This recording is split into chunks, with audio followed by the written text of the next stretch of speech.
Of all the Disney Channel original movies, I remember that one. One I'll have to go back and check. But for now, we're playing D&D. I want to talk about Minutemen. Well, you can die again if you want. Guys. Don't worry. Yeah, just die and talk about it on your turn. Plenty of time to talk about Minutemen when I kill your character again. Great. Can we all join in this time and not just don't just have all the fun, Ewan? We just it's fucking Abaccio, Mista, and Narancia just kicking that guy. If you can't all learn to kill Markusar, then no one gets to kill Markusar. No, I get to kill Markusar. As we will obviously be starting this session with a little bit of combat.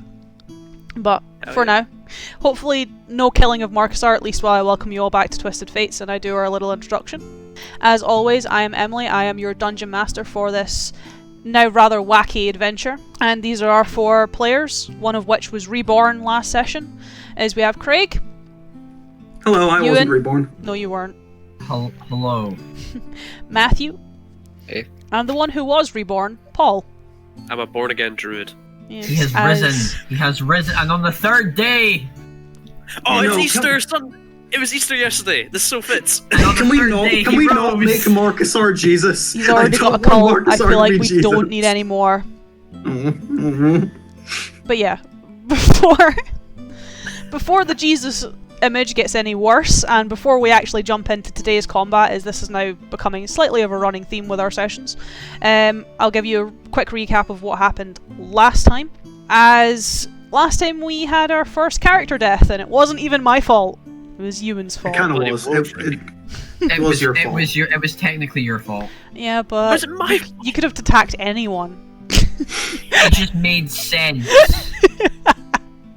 Me trying to shift the blame.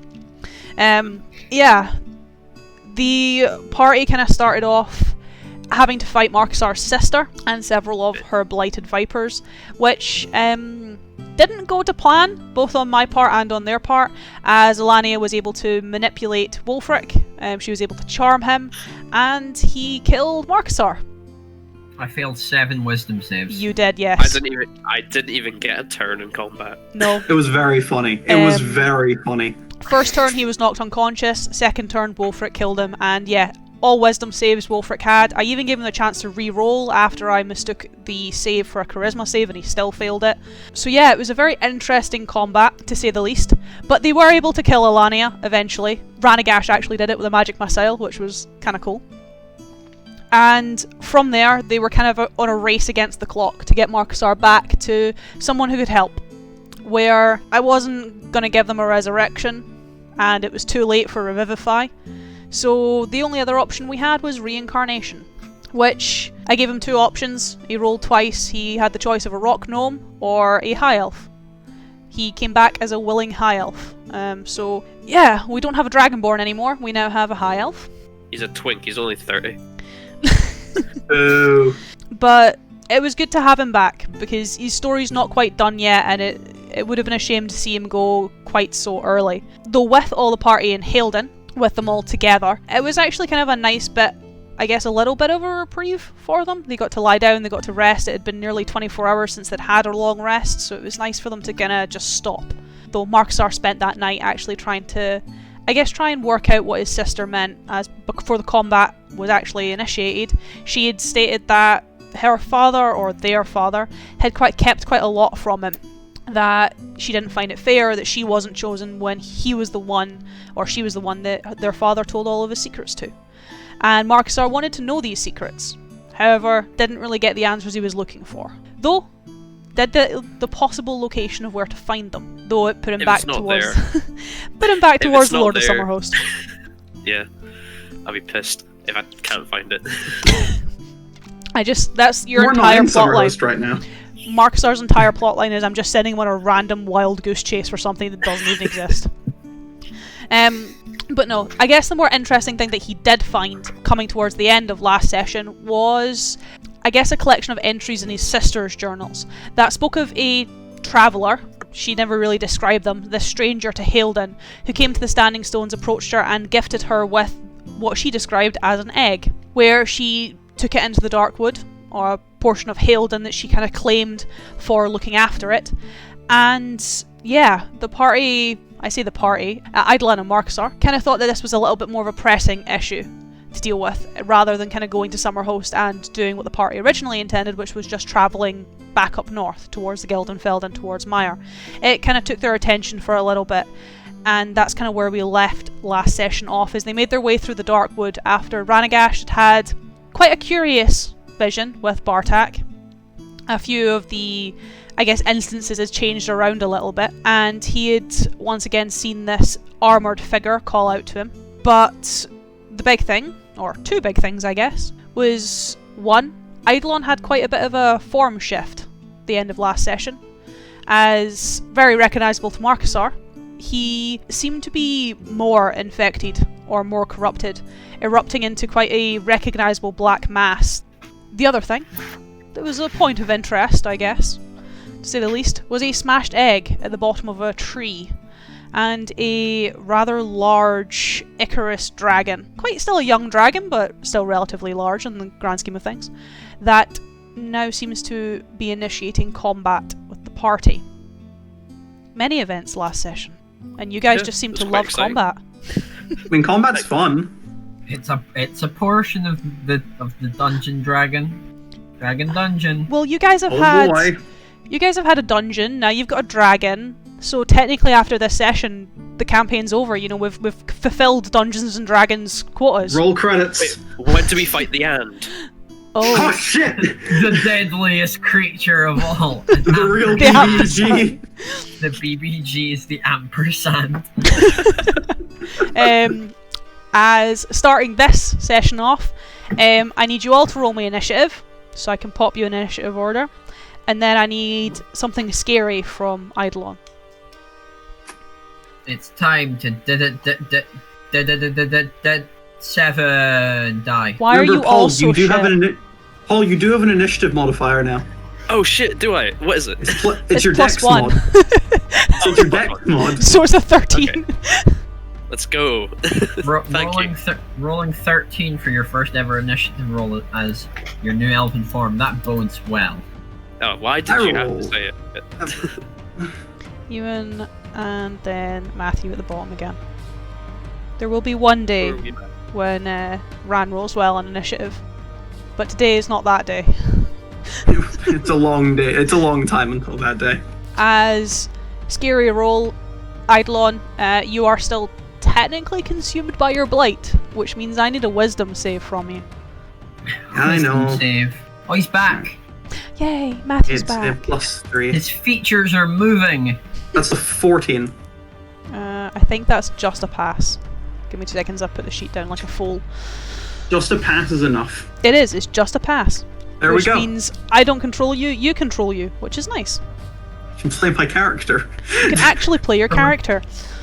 We don't need another character who's not in control of themselves in combat, because last went time so I well. died.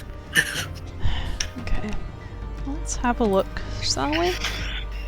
Do I absorb the strange facade back into myself? Yes, so you've not used your visage of the astral self.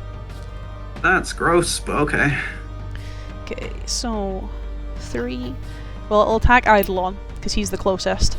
And then my third one would be Ran, and then my fourth one would be Markusar. Hell It has 4 attacks. No, it has like to 3 be attacks.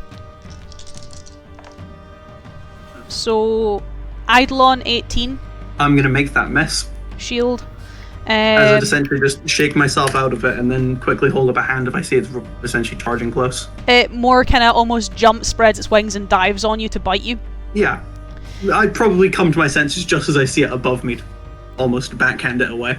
Then Ran 23. Are any of is this creature within my reach? No. For fuck's sake! I can't shield that. Okay, yeah, just kill me. And then Markusar 21. That hits. Is it within What's my your AC now, if I'm Paul? near Markusar? Am I? Mm-mm. Oh, my AC's It 11. is currently on top of Eidolon, which is about 10 feet away from the 3 of you. It has a tendril reach, which has that, hence it can attack Eidolon whilst attacking the, well, 2 more of you. As it kind of jumps on him, though its tail almost lashes out and you watch as it kind of erupts with these tendrils that seemingly wrap around Markusar and Ranagash. I need more d6s. Oh well. Oh. Let's, This is when Paul dies, just again.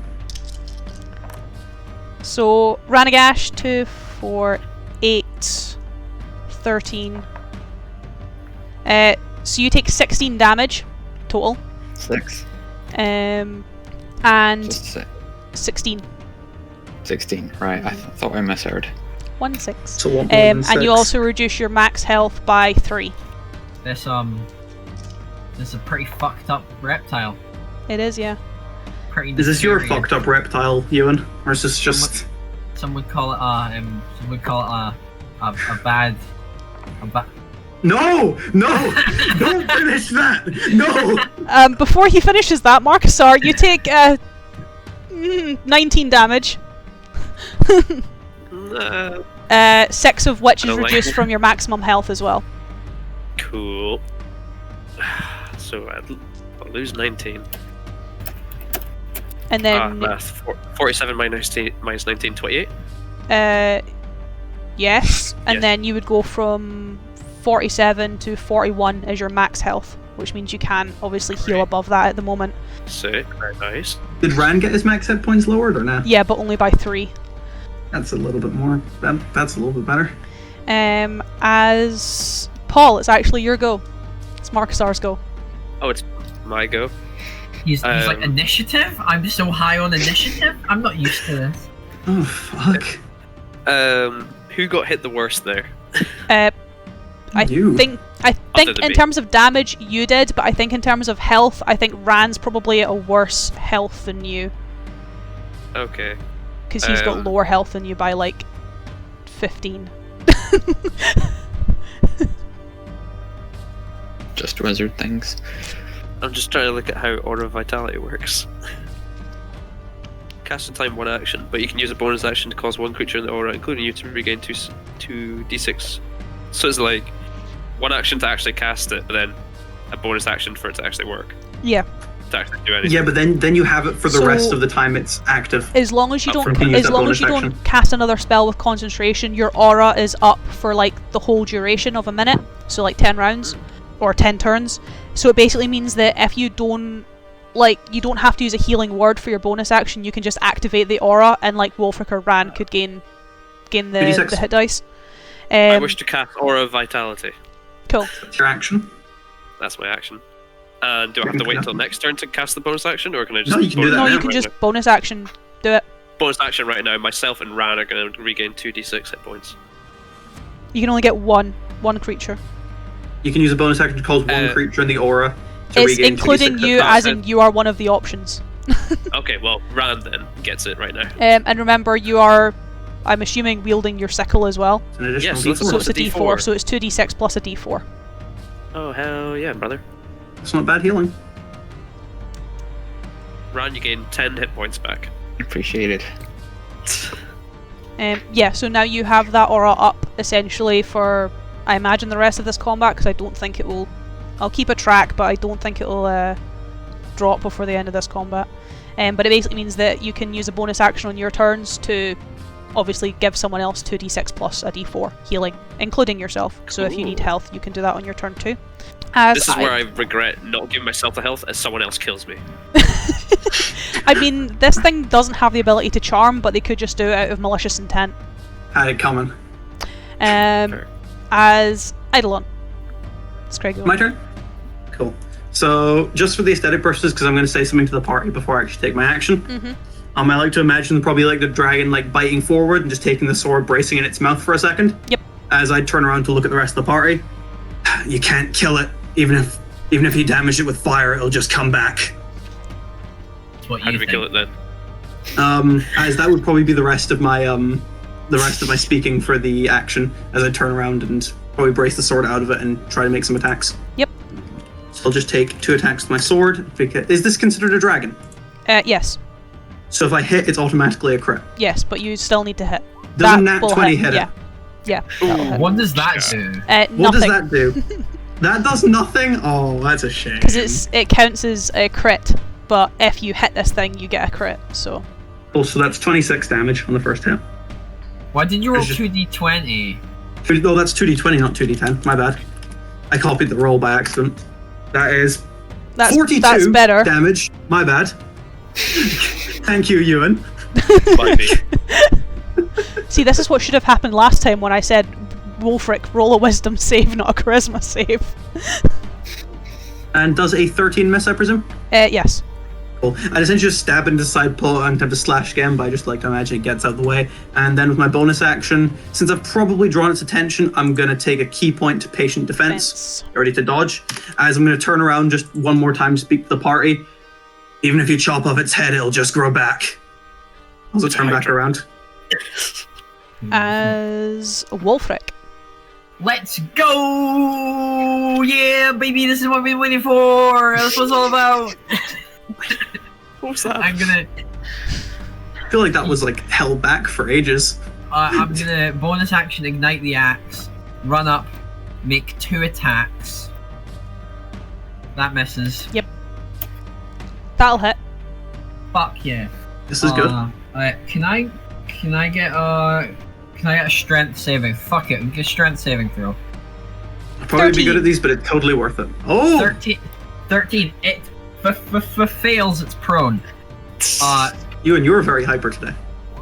So that's max damage on that hit. I get my d6. And a D8? I get to Reroll that? reroll ones. Still a 1. It's still a 1. That's the first time you've ever done that, is you've re-rolled it into another 1. It's now prone, so action surge. 2 more. 2 more. Does a 22 hit? Yep. And then Oh. That won't hit. no, that one. In my turn there. I'm happy with what I did in my turn there. It's prone. It's prone. It is prone. Mm-hmm. Just bear that in mind. Ran. I don't think Ran can benefit from that. No, I don't. I mean, he could run up and hit it with his hand axe, because he does actually have a weapon, he just doesn't use I it. do have a weapon, but why would I use a weapon? You could just magic missile it, because magic. Yeah, that's it. Because if I fireball, it's a disadvantage. So Funny magic missile. over-reliable runestone, and then let's go second level for the meme, because I Cheeky don't have second many. level. Yeah, 4d4 plus 4. That's all 3s! Very nice. Hog. 16. So it's 16 force damage, and no bonus action. So We're treating this You thing are like a a little wizard. bitch. yes, that's my turn. You could use your ring to do a cantrip. Yeah, we'll see. We'll see. As who would it attack? Needs to get up, but I don't think that's a problem. No, that's not a problem for it. Me and Wolfric have both kind of affected. Yeah, that's kind of my thinking with it. It'll probably continue trying to chew you, and then it'll probably try and attack Wolfric. It'll whip Wolfric. So a 12's not going to hit Wolfric, but a 26 will. Yes, it will. And a 22 to hit you, Craig. Is that with disadvantage? 18. Shielded misses. Cool. So it's just damage for Wolfric. Just- I get to use my funny reaction. Oh, I think it's because it attacked me. Yeah. yeah. Yes, I get to use my funny reaction. That's an 18. That'll hit. I know it's because I accidentally hit There's Full a tiny stop. dot at the beginning. Tiny full stop. tiny full stop. It takes 17 points of damage. That's why we take Sentinel. You don't even need it for the movement speed lower. You just get to attack things for free. And Why is then Wolfric, you take 25 damage, Oh Jesus! and you That's a need lot of to damage. reduce your maximum health by 8 for me. Okay. Let me 25. I know who's getting the 25. bonus action this time. Okay. I rolled almost max damage. Maybe I don't want to cause damage to this thing. Wow. Yeah, that was a lot. As it is no longer prone, it is up. It's not looking great in the grand scheme of things. Paul. I want. while everyone else was doing the combat, I was going through my spell list, and almost all of them require concentration, but I want to keep Aura of Vitality up, so I'm going to use something I haven't used before. I wish to use my spell scroll and cast Guardian of Faith. Ooh. Is Guardian of Faith concentration or no? No, I don't think it is. It's not. It is just 8 hours. It's just 8 hours. I do have to go and check something though, because I need to see, because it's not on your spell list as I reach for my folder. So Correct. you have to do something for me, but I can't remember what the DC of it is, which is why I'm checking. So I need you to make me a Wisdom save. Tests his connection to She. Wisdom save. Good thing I'm good at these. You're slightly better Hopefully. at them now as well, because you took the SI. Oh, 12. 12. You've That used fail, one of the abilities of your Guardian of Faith, so you've used one of the effects of the scroll, one of its charges, and nothing happens. Fuck. Bonus action, heal Wolfric. 2d6 plus 1d4. Yeah. Oh, Markusar. I'll pop that down. Oh, Markusar. You get 7 You get health 7 back. HP back. Ah. Oh, Markusar. 7 HP. There's only one other thing I can do that doesn't I'll break take- concentration. Poison spray. Correct. Pretty sure that would heal it. As... Swell. The DC is 14, by the way, Paul, for you to be able to cast.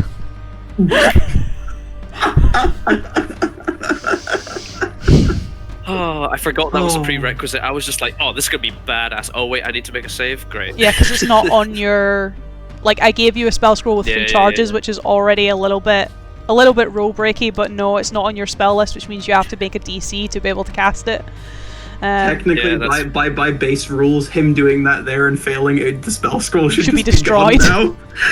Oh well. I should be thankful then. As Craig, Cyclones go. Well, spell scrolls are really mean, Paul. Yeah, they are. Yeah. They're really unforgiving. I'm gonna turn to Wolfric. Just kind of lock eyes with him if possible. I mean, he's right next to you. There is kind of a dragon in between you, but you can do it. And more just say, if this thing goes down, you need to destroy its heart. Got it? Alright. As I turn just to strike the thing. I've got my message across. Does a 24 hit it? Yes. It takes 17 doubled. What's 17 doubled? 34. 34. 34! And it does a, I'm assuming a 14 misses. Yes.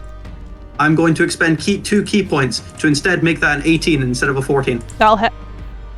As it takes 18 doubled. 36. 36 36. damage.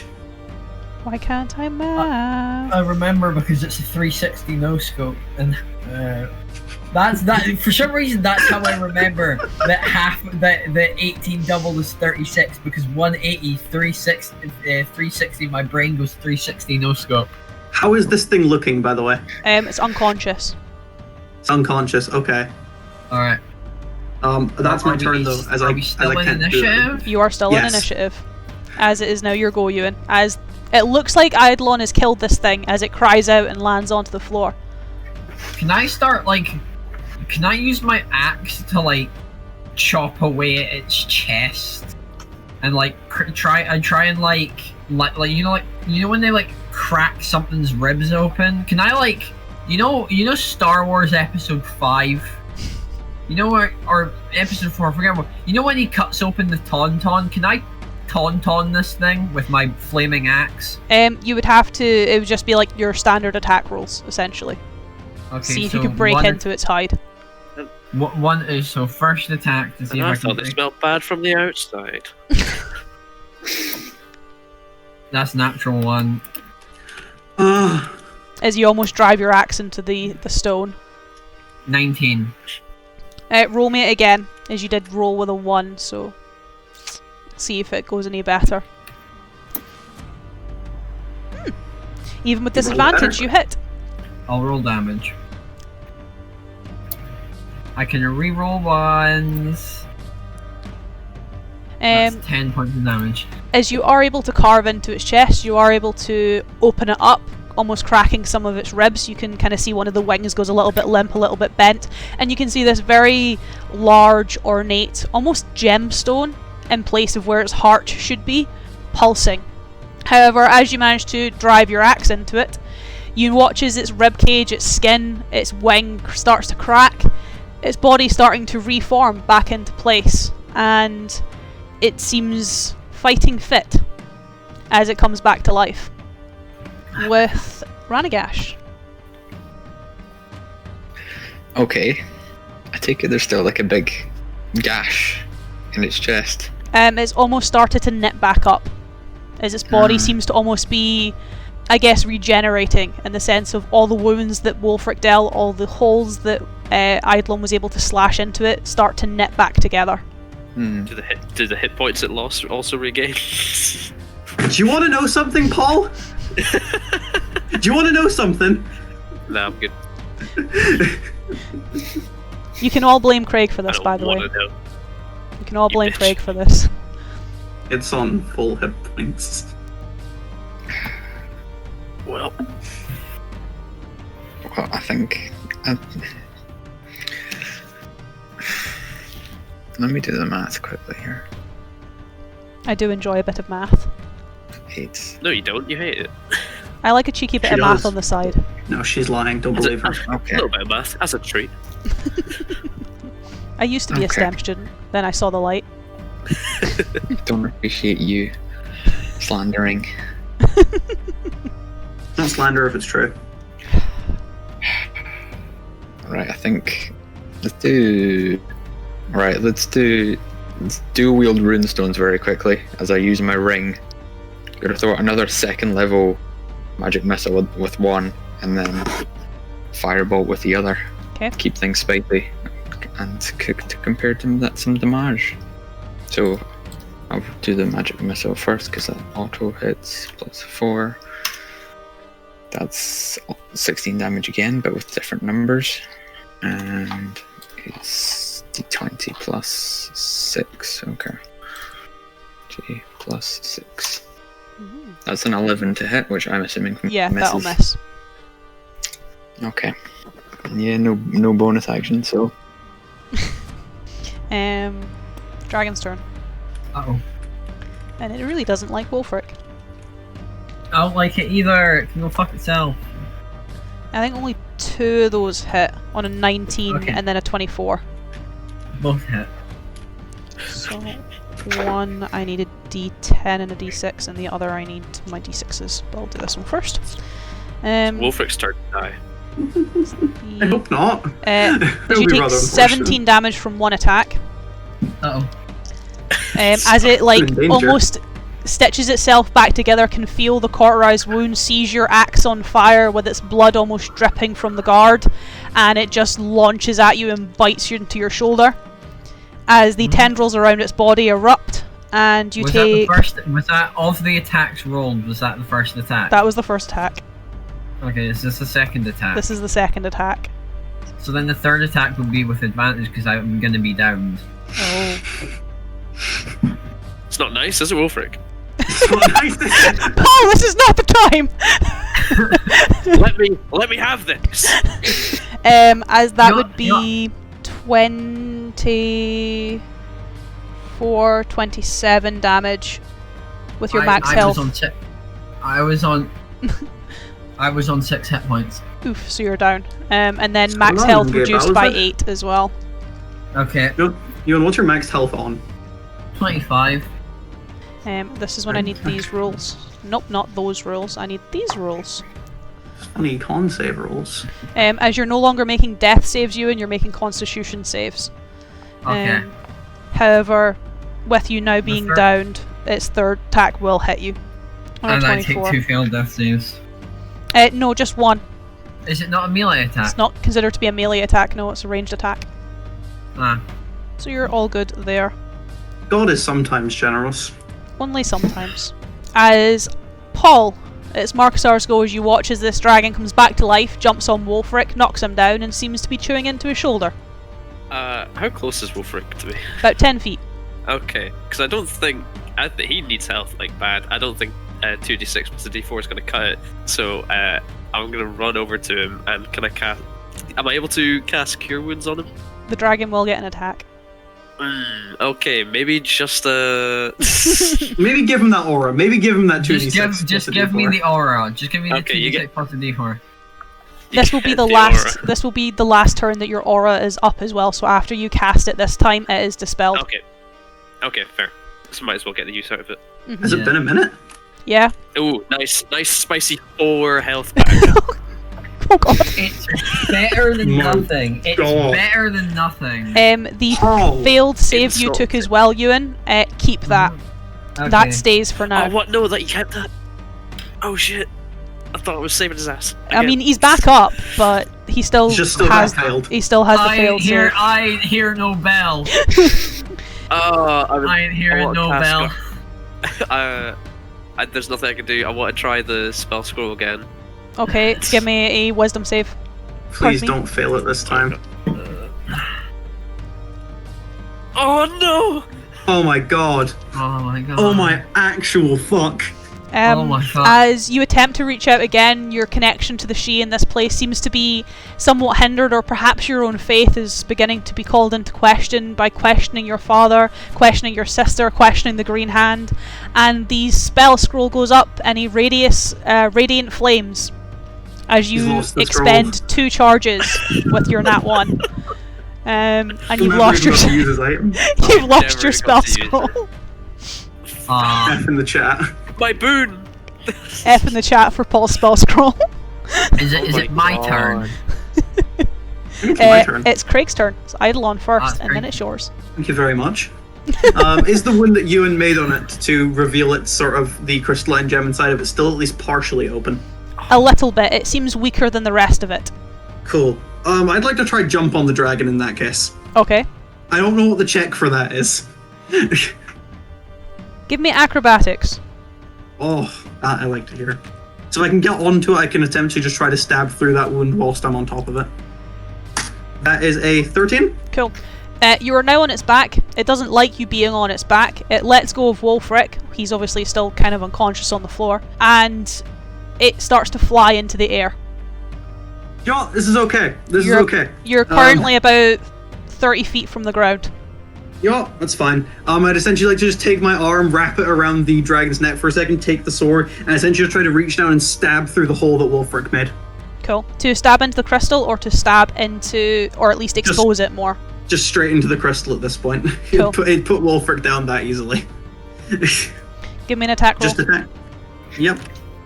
That is a 21. That'll hit. Oh. Is this also doubled, or is this not doubled? This is not doubled. Oh, that is 15. That's not bad. You can feel your sword plunge through its chest. You can feel it crack into the crystal. You can see some of the light almost start to seep out. However, you know you've not destroyed it yet, as the creature seems to still be relatively annoyed at you. Cool. In that case, I'll pull the sword out, sheath the sword, and essentially just take the fist I'd have it in, reach in, and just try to punch it with the iron gauntlet. Cool. Hoping to break it this time. That's an 18. That'll hit. Oh. Please let this deal with it. That is a 8 bludgeoning. Nope. That's still not done it. Oh. Do I still have another attack? Was it my movement to get on top of the dragon? Yes. Cool, so I've got one more attack. I have my bonus action monk attack. Does a 24 hit it? Yes. That is 9 bludgeoning damage. As I just reach in, punch it, and then just punch it again. Alright, I need 2 things from you, Craig. Hello. I need a dexterity saving throw. Okay. And I need a constitution saving throw. Okay. Anything for falling, by the way, I can use my monk feature to reaction reduce falling damage by 5 times. This isn't 6. falling damage. I know, it's just so you know I can reduce my falling damage. We'll do the falling damage afterwards. Cool. So dex save is a 25. Cool, that's fine. And then constitution save is a nat 20. Cool. I wish Markusar got these rolls. So... That's a nice set of rolls I just made there. 2, 4, 3, 5, 10, 16, 23, halved is 11, halved again is 5. You take 5 necrotic damage.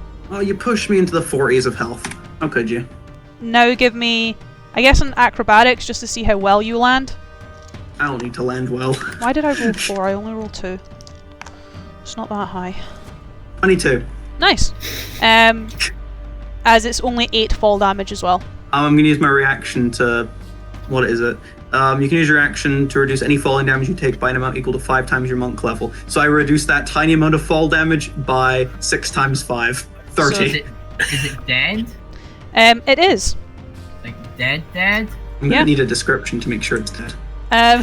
What happens? Tell me what happens in the sky. You're not too far from the top of the glade. The dragon obviously tries to bound up, tries to get you off.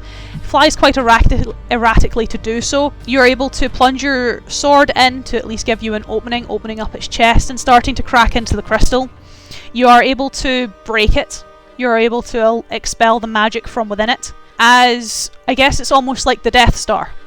As essentially Eidolon is thrown from the back of this dragon and a blighted wave, this almost necrotic energy erupts from the centre of the dragon and explodes outwards as its body falls to the ground. It'll be the same thing that happened in the Citadel when the locket exploded. Yeah, it's just in the sky, hence the Death Star image, because it's just kind of the... Well, like, we're all in Endor, we're all the Ewoks in the forest. Yay! And that's up to you, Paul, if you want to react like that. As, yeah, the body People in the is green hand, like, crashed. way in the forest, they start. I'll do the closest thing you can do to a superhero landing without actually breaking your own knees. As unless the party say anything, I'm going to be making my way towards the corpse of the thing. I'm gonna walk over to the corpse as well. Do I have to still make con saves? No, you're good. That one is still failed at the moment, however, but you don't have to keep making them, as you are now conscious. Could I go over to Wolfric and cure wounds him? Give him actual healing. Yes. Thank God. I kind of like put a hand on his shoulder and is like, "Are you okay, brother?" And I'll give him some I'll be healing. fine. What's with me in ones today, honestly? I mean, that's a 7 and a 6 too. Yeah, like 7 and a 6 is not bad. 18. True, but you get 18 healing, 18 HP back. I'll also turn around and just sort of gesture up and down Wolfric and just say, "You're going to want to sleep that off." But gesturing to your entire body. I imagine so. You'll feel slightly better in the morning, though I can't promise you'll feel all the way better. Let's cut this thing open. Maybe light the axe on fire, just in case. Light the axe on fire. Try and start cutting it open. Do you want to dismember the dragon? Hell yeah. I want to open its chest. Get those dragon scales you've been wanting. You can't get them from me anymore. I mean, we still can. Just in the past. We can wish you back into being a dragonborn. Cutting it open seems to be quite easy, almost like cutting a knife through butter. Body seems to have lost a lot of its rigidity. It doesn't feel as solid as you kind of carve into it. You can see that the crystal that was in its chest is still there, though it's broken. There is a little bit of the energy that remains kind of almost flickering through several shards, but the actual crystal itself seems to be relatively inert. Would you mind if I take that, Wolfric? Go for it.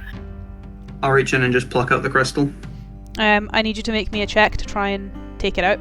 Yeah? What Just kind of as you're check's harvesting it. It can be survival or medicine. I'm not proficient in either, I don't think, so it's +3 either way. That is a 13. You using survival or medicine? We'll say medicine. We'll be a bit more surgical with it. Cool. That'll be a 16 for you then. Oh, okay, that's fine. Remember, with me you are trained to remove these things. then. Okay, cool. I'll keep that in mind. So that's a 16. As you are able to get parts of it, you're able to get quite large chunks of it. You watch as you're kind of collecting it, as you're kind of picking it up, as you're kind of almost taking it out. Obviously holding it in your right hand doesn't really do anything. When you take it in your left hand, it almost seems to light up again. I'll keep it in the bag for now, and I'll examine that later. But I'll let Wolfric continue his dismemberment of it. This is his field of expertise, at least. You know, dismembering monsters. Can I get some, will I be able to harvest some scales from it? I was going to say, do you want to give me a wee survival check and see what you can actually take from it as you begin dismembering? This creature. Straight D20 roll. Woo! 10. It's literally straight. It's Right neither in the here middle. nor there. You are able to get quite a few of the scales. You mostly take a few of the larger ones. They seem pretty robust. They also seem pretty, I guess, acidic would be the word. They almost kind of fizz as you take them off. Like, almost hiss against your axe blade. Though they do seem to, I guess, be quite strong. They seem to be quite resilient. They also seem to have quite a lot of porous holes in them. Perhaps this is why these creatures, or at least why some of them have the, I guess, more unique abilities with regards to poison, acid and necrotic damage, their ability to heal and become resistant to it. You have enough that perhaps, if you find the right guy, they could make you, well, you obviously have your leather pauldron, you have your arm brace. They could perhaps make a new brace, or perhaps even see if they could make a new guard for your axe. Maybe incorporate some of those more unique features of the dragons and see what happens. Excellent. Anything else of note inside the dragon, or no? Nope. A lot of its flesh turns ichorous. The only thing that seems to remain is almost like this carapace shell that Wolfric seems to be harvesting. Some of its teeth remain, but they look like they could be quite difficult to get to, or at least extract in any viable or valuable state. I mean, hey, if Paul wants to reminisce about his past having dragon teeth, he can maybe pluck a few of these out. Markusar's going to pass on that. I don't think he wants to have, like, the teeth of this Icarus dragon with him. I think that's going to be like, remember that time we almost died? Which one? It's been a lot of one, those exactly. recently. No, I think that's about it. One of the for few times harvesting. I actually go down, I get killed. But Wolfric goes down like 30 times in a campaign, and he always survives. It's almost like Wolfric going down isn't the party's healer going down, Paul. It's almost like that's what you are. Could I detect magic? I want to see if, like, this was the only magic that was kind of in this place, like its evilness.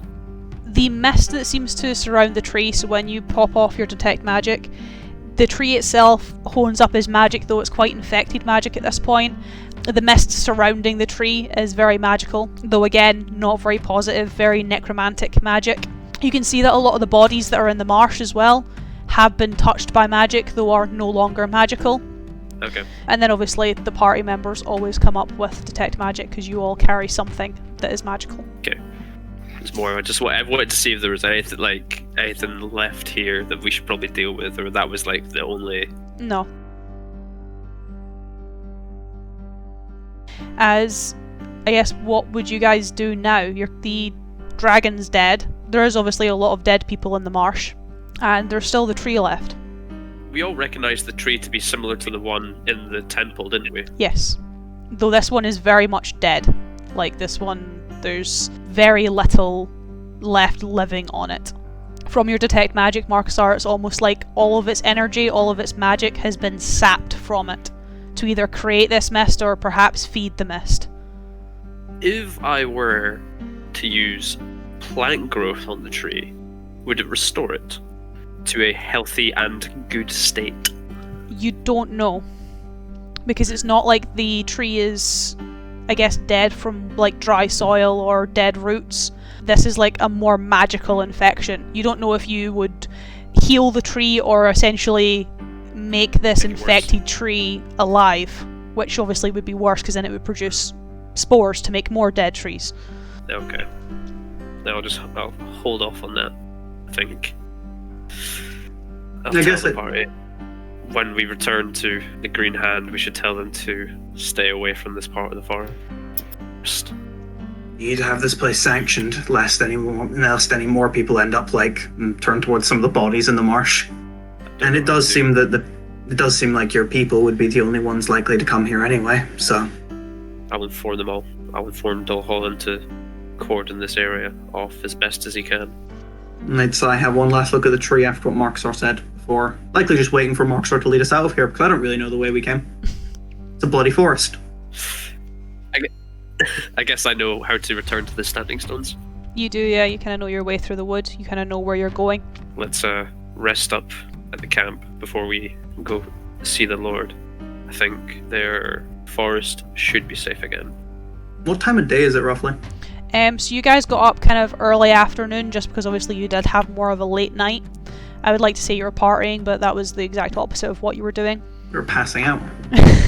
So it's kind of now getting into perhaps kind of the 4 or 5 o'clock from the time that you guys woke up, left Haledon, got to the Darkwood, and have now harvested and obviously, I guess, concluded the combat.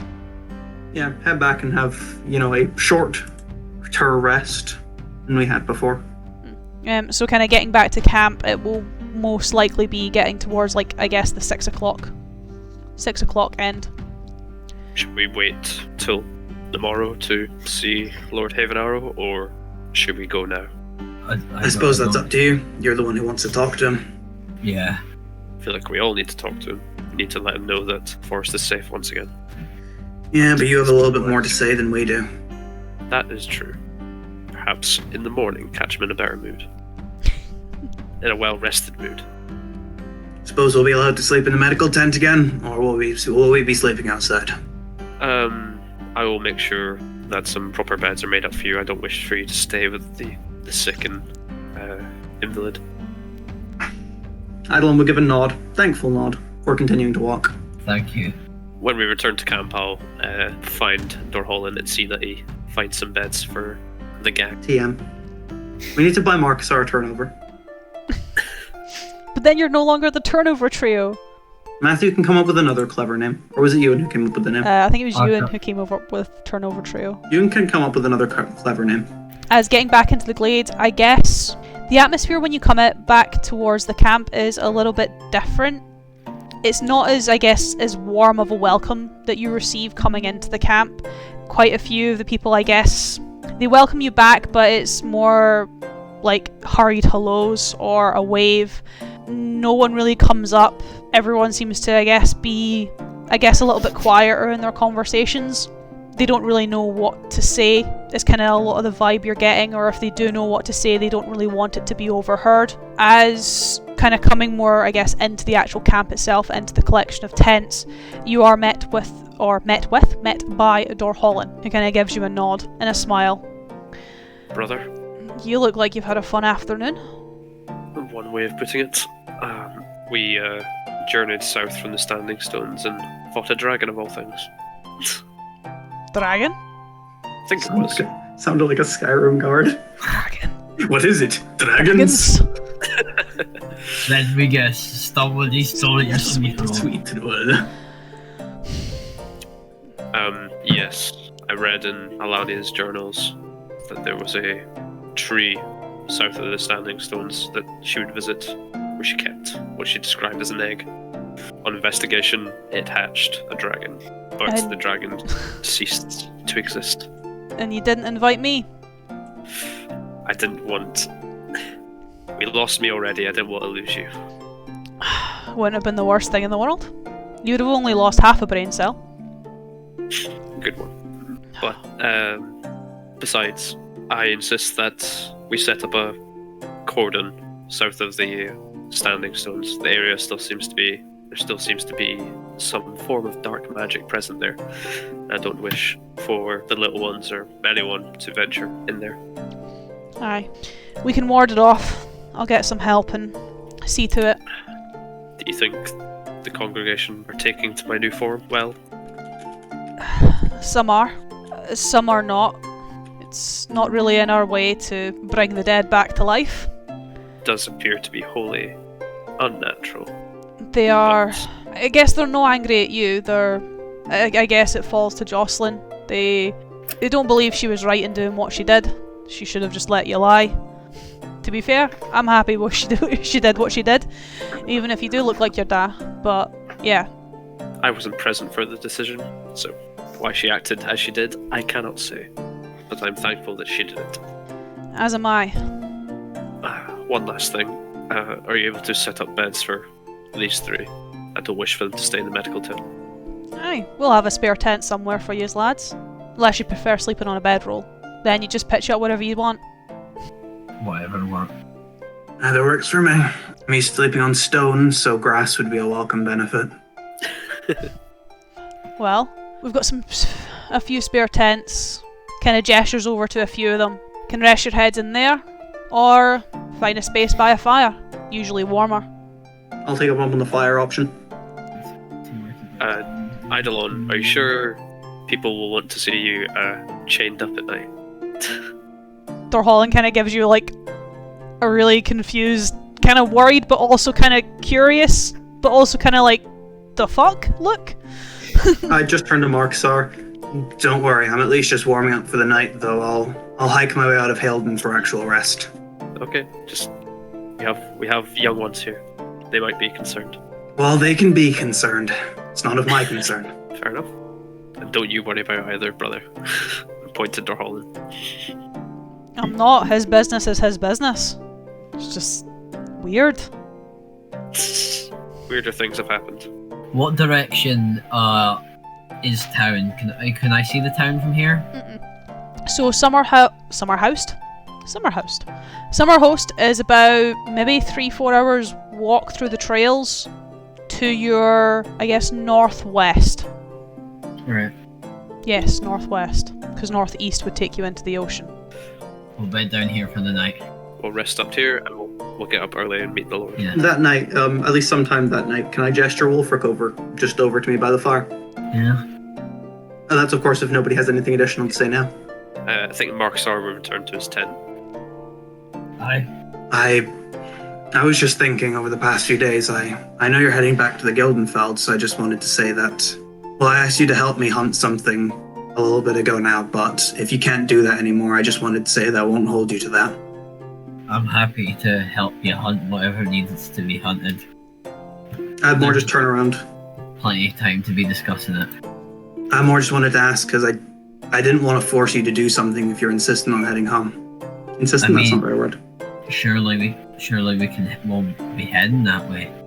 It's more I didn't want to put an additional burden on you. You've already been through a lot. I can manage it. As Eidolon would more just like turn around and just face you. Are you sure? You don't need to lie about that. I want to get this all over and done with, so that I can just live a normal life. Home in time for dinner? Precisely that. I hope you can do it then. Are you fine after today with the dragon? I'll be fine, I just need to sleep it off. I was less meaning the physical wounds and more the I'm sure that was similar to what did in your company. Yeah, it must be a wee one, because no way could something that small take down the Iron Dragons. No, that one was likely what was birthed from Markusar's sister's egg. Absolutely, so we'll just have to rest up and go hunting for the next one. And it'll certainly be a lot bigger. I'll turn around back to the fire. I'll find a place to bed down. Does anyone else do anything that night? I have a new spell. I have a new spell I want to cast. Ooh. Oh. What's he casting? Big ol' clairvoyance. Oh. So I'd like take my runes and my axe and find a nice spot, kind of distant. Like set them out almost like the runes in a little circle. Put the axe in the middle, just for the sake of aesthetics, almost using it as like the focus. If that makes sense. And then I wanna let's take a sneak peek at Maiar, shall we? I like how you took my suggestion. This makes me excited. It's the one time clairvoyance can ever be useful. Yeah, exactly. It was literally one of the things Matthew and I talked about in terms of like divination spells that Ran could take. Clairvoyance is a very, very specific spell and is very not useful, but because of the way that we've kind of worked in Ran's divination magic, it actually makes clairvoyance useful for like the first time ever. As I've got a question for you, Ran. Is where are you looking in Maiar? You're gonna have to repeat that. So, you know the forest, you walked it, you've hunted it.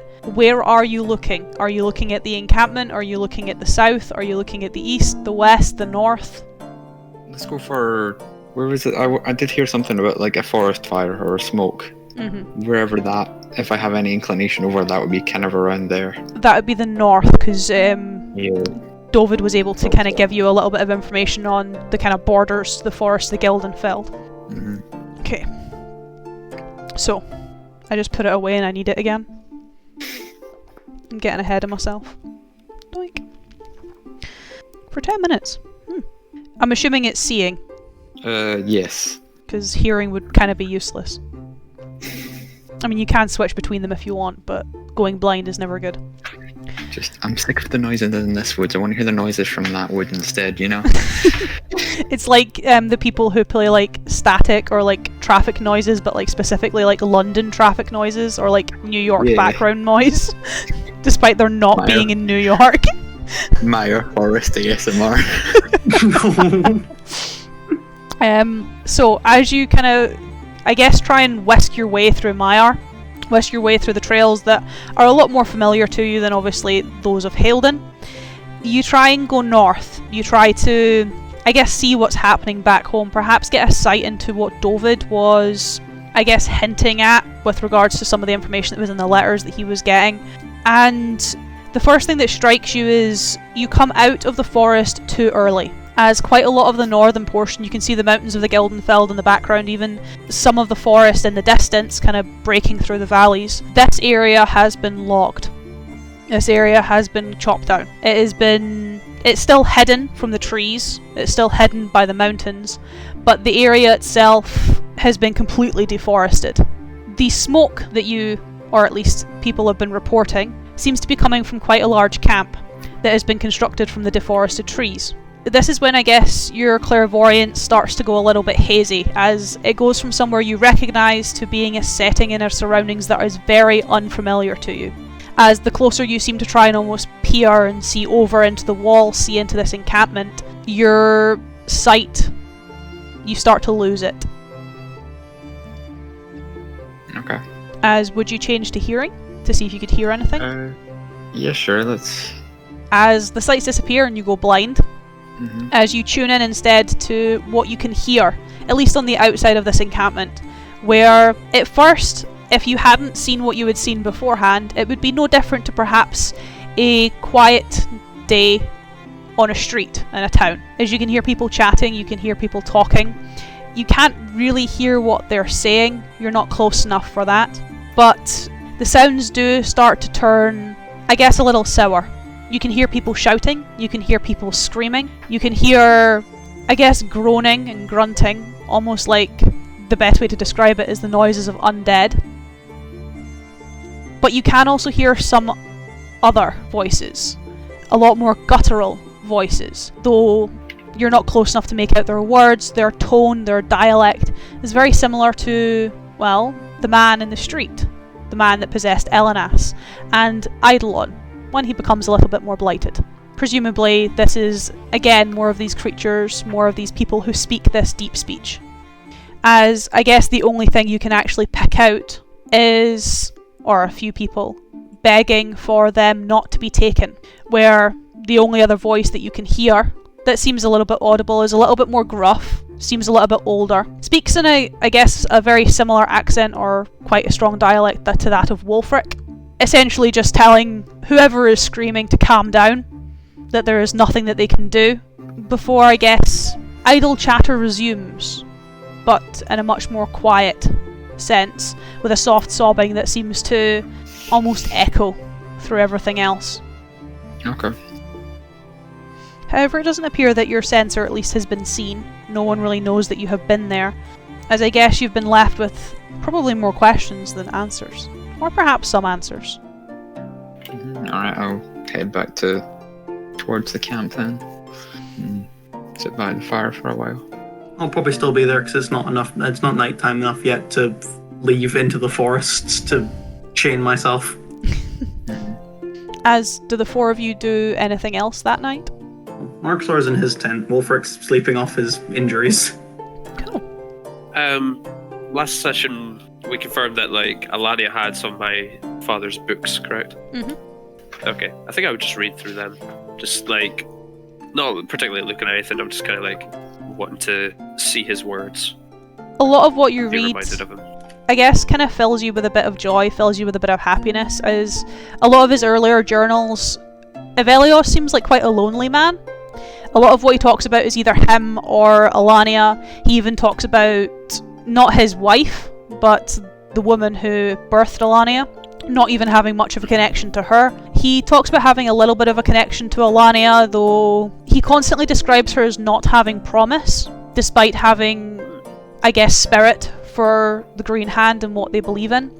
It's more the later journals that I guess fill you with that little bit of warmth, that little bit of happiness, even put a little bit of a smile on your face. As when you come into his life, he seems to be a lot happier. He seems to discuss a lot of the promise that you have.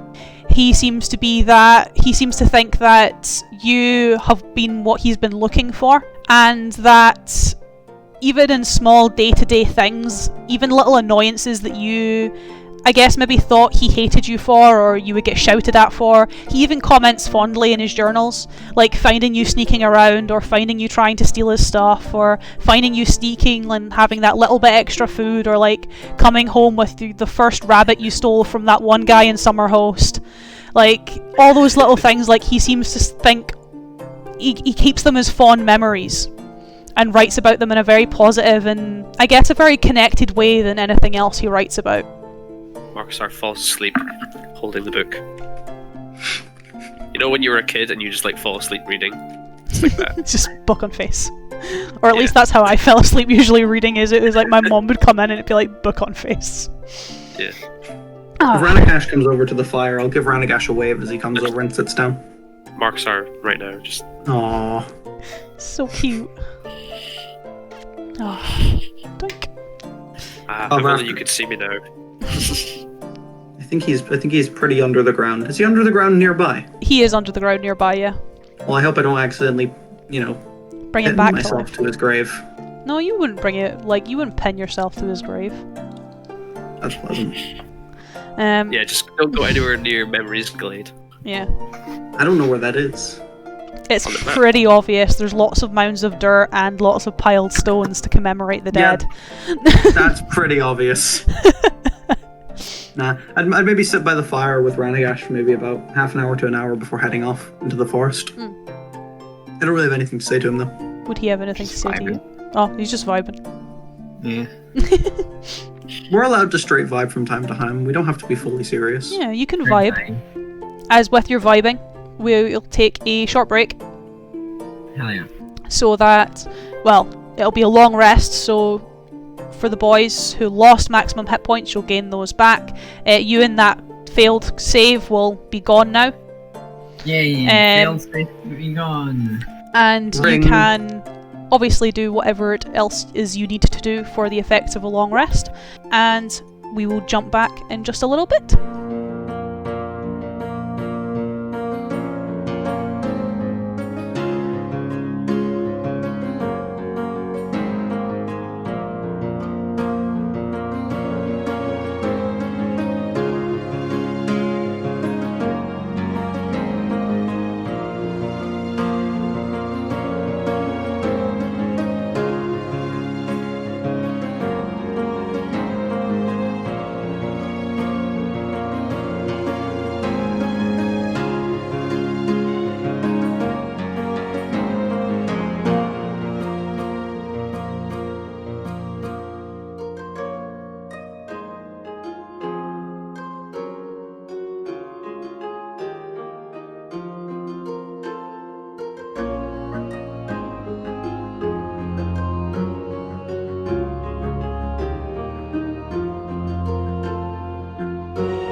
himself, he doesn't touch that.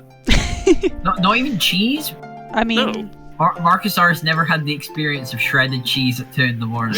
Okay, so what we need to do is during a long rest, force open Markusar's mouth and just start pouring cheese into it. Shredded cheese. Don't make. this is a weird thing to come back to. I'm really sorry.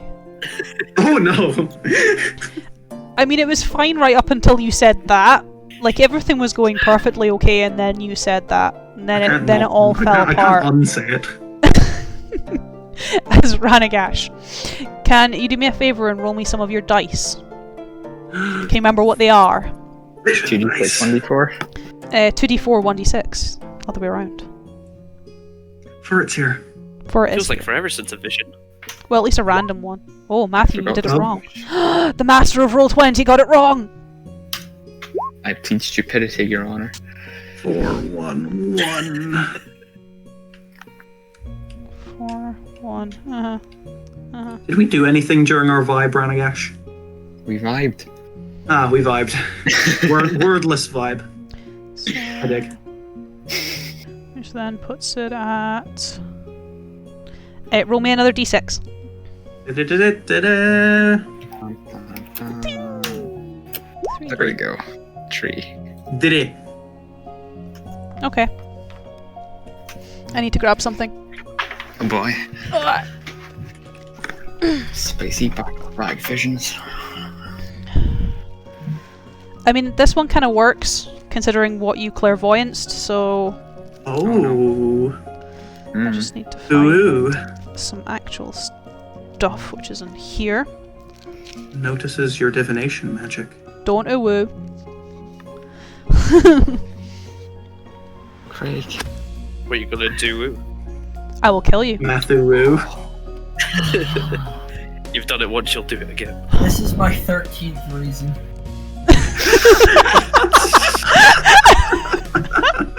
Okay, you can't say that, Ewan. You can't say that.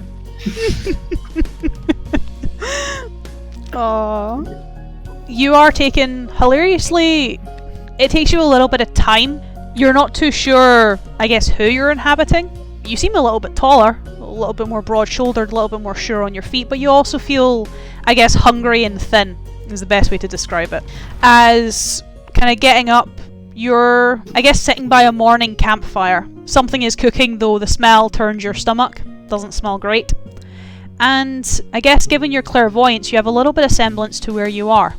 As you can see the Gildenfeld in the background, you can see the tops of Maiar in the distance, and you can see the wooden palisades of that encampment you found through your own visions. Looking around, it doesn't seem to be, I guess, the best situation in the world.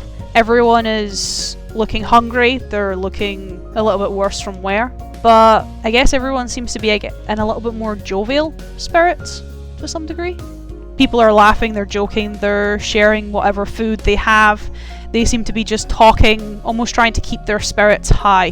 Where, as you're kind of gathering your bearings, looking around, you can see some men, I guess, guarding certain areas.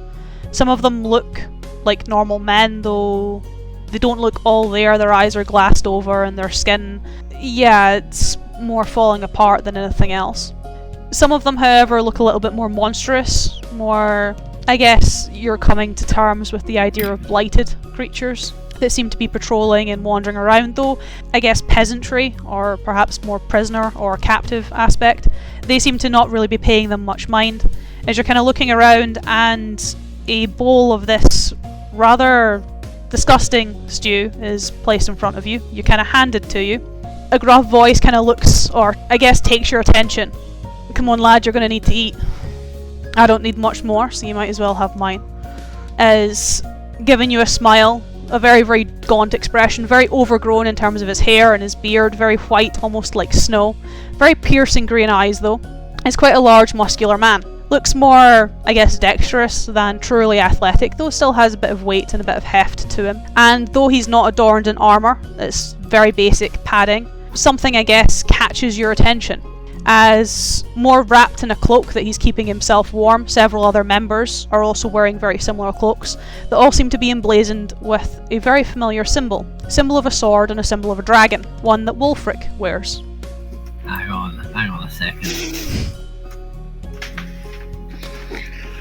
as you kind of watch as the guy kind of tucks his knees up by the fire, gives you a smile, and a, I guess, small rodent kind of runs by the fire, more sits up, and even gives some of the rodent some of his stew, cracking away some rotting bread and throwing it on the ground for the mouse, before kind of, I guess, laughing heartily.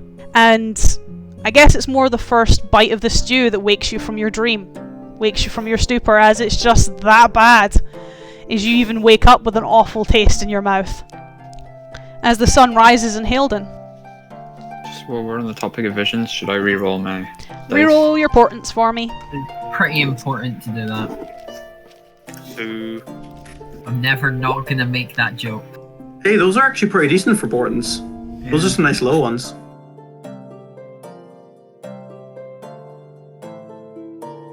There we go. Blink. There we go. Nice and center. I do like some centered portents. As you guys wake up in Haledon. Eidolon obviously coming back into camp, having shackled himself outside. I hope no random traveler found me in the woods and thought it was some problem. Nope. Yeah, I head back to the fire and wait for the rest of them. Unless they're already there, that is. Rand's obviously woken up quite early, and then Wolfric will kind of be the next one to appear, with Markusar kind of coming out of his tent just after the sun has kind of started properly cresting in the sky, turning the sky blue rather than that kind of orange hue in the morning. Markusar will have bagged up his father's journal just to keep with him. Little piece of home. Yeah. A piece of his dad. I mean, you could go get a little piece of your dad, but that would be a home. Why? Why would you even bring that up? Shall we make for Summerhost? You know the way. I'm going to got one quick stop to make first, and I want to go to Memory's Glade, and I want to find my father's grave. That's not too difficult, I guess. For everyone else, it's you can assume what Markusar is going to do, is these very much appear as graves. They're kind of like the risen mounds of earth. There's maybe 50, 60, 70 of them littering this entire glade. The one he goes to is no different, though there's no name upon it. There's no marking upon it. Instead, I guess what looks like a part of a scarf or part of a cloth has been weighed down by several of the rocks that just kind of blows in the breeze that falls through Haledon. Obviously, it's recognisable to you, Markusar. This would have been, well, one of the sashes that would have tied your father's, I guess, robes at his waist. It would have cinched his waist. Just more of an artifact that identifies him than anything else. Wouldn't have much to say. I just want to kneel down by his grave, and I guess I'd say to them, "Still me, Dad. They say I look more like you, though I always thought I looked like you. I think I know what I have to do next, so give me faith." And then I would cease my prayer and rejoin the party. I wouldn't have much to say to him. That was clearly a personable moment for him, so... Yo, eavesdropping? I don't have a choice. His passive perception is too high for him not to eavesdrop. Cursed with knowledge. Cursed with ears. Let us make for Summerhost, and we can continue our journey. I give a nod and let Markusar lead on. When you guys get back into Summerhost, it is the early afternoon, perhaps only 1, 2 o'clock. The town itself, I guess, seems to be in a little bit more of a full swing. The streets are a little bit more crowded, though not, I guess, too unfamiliar for this time of day.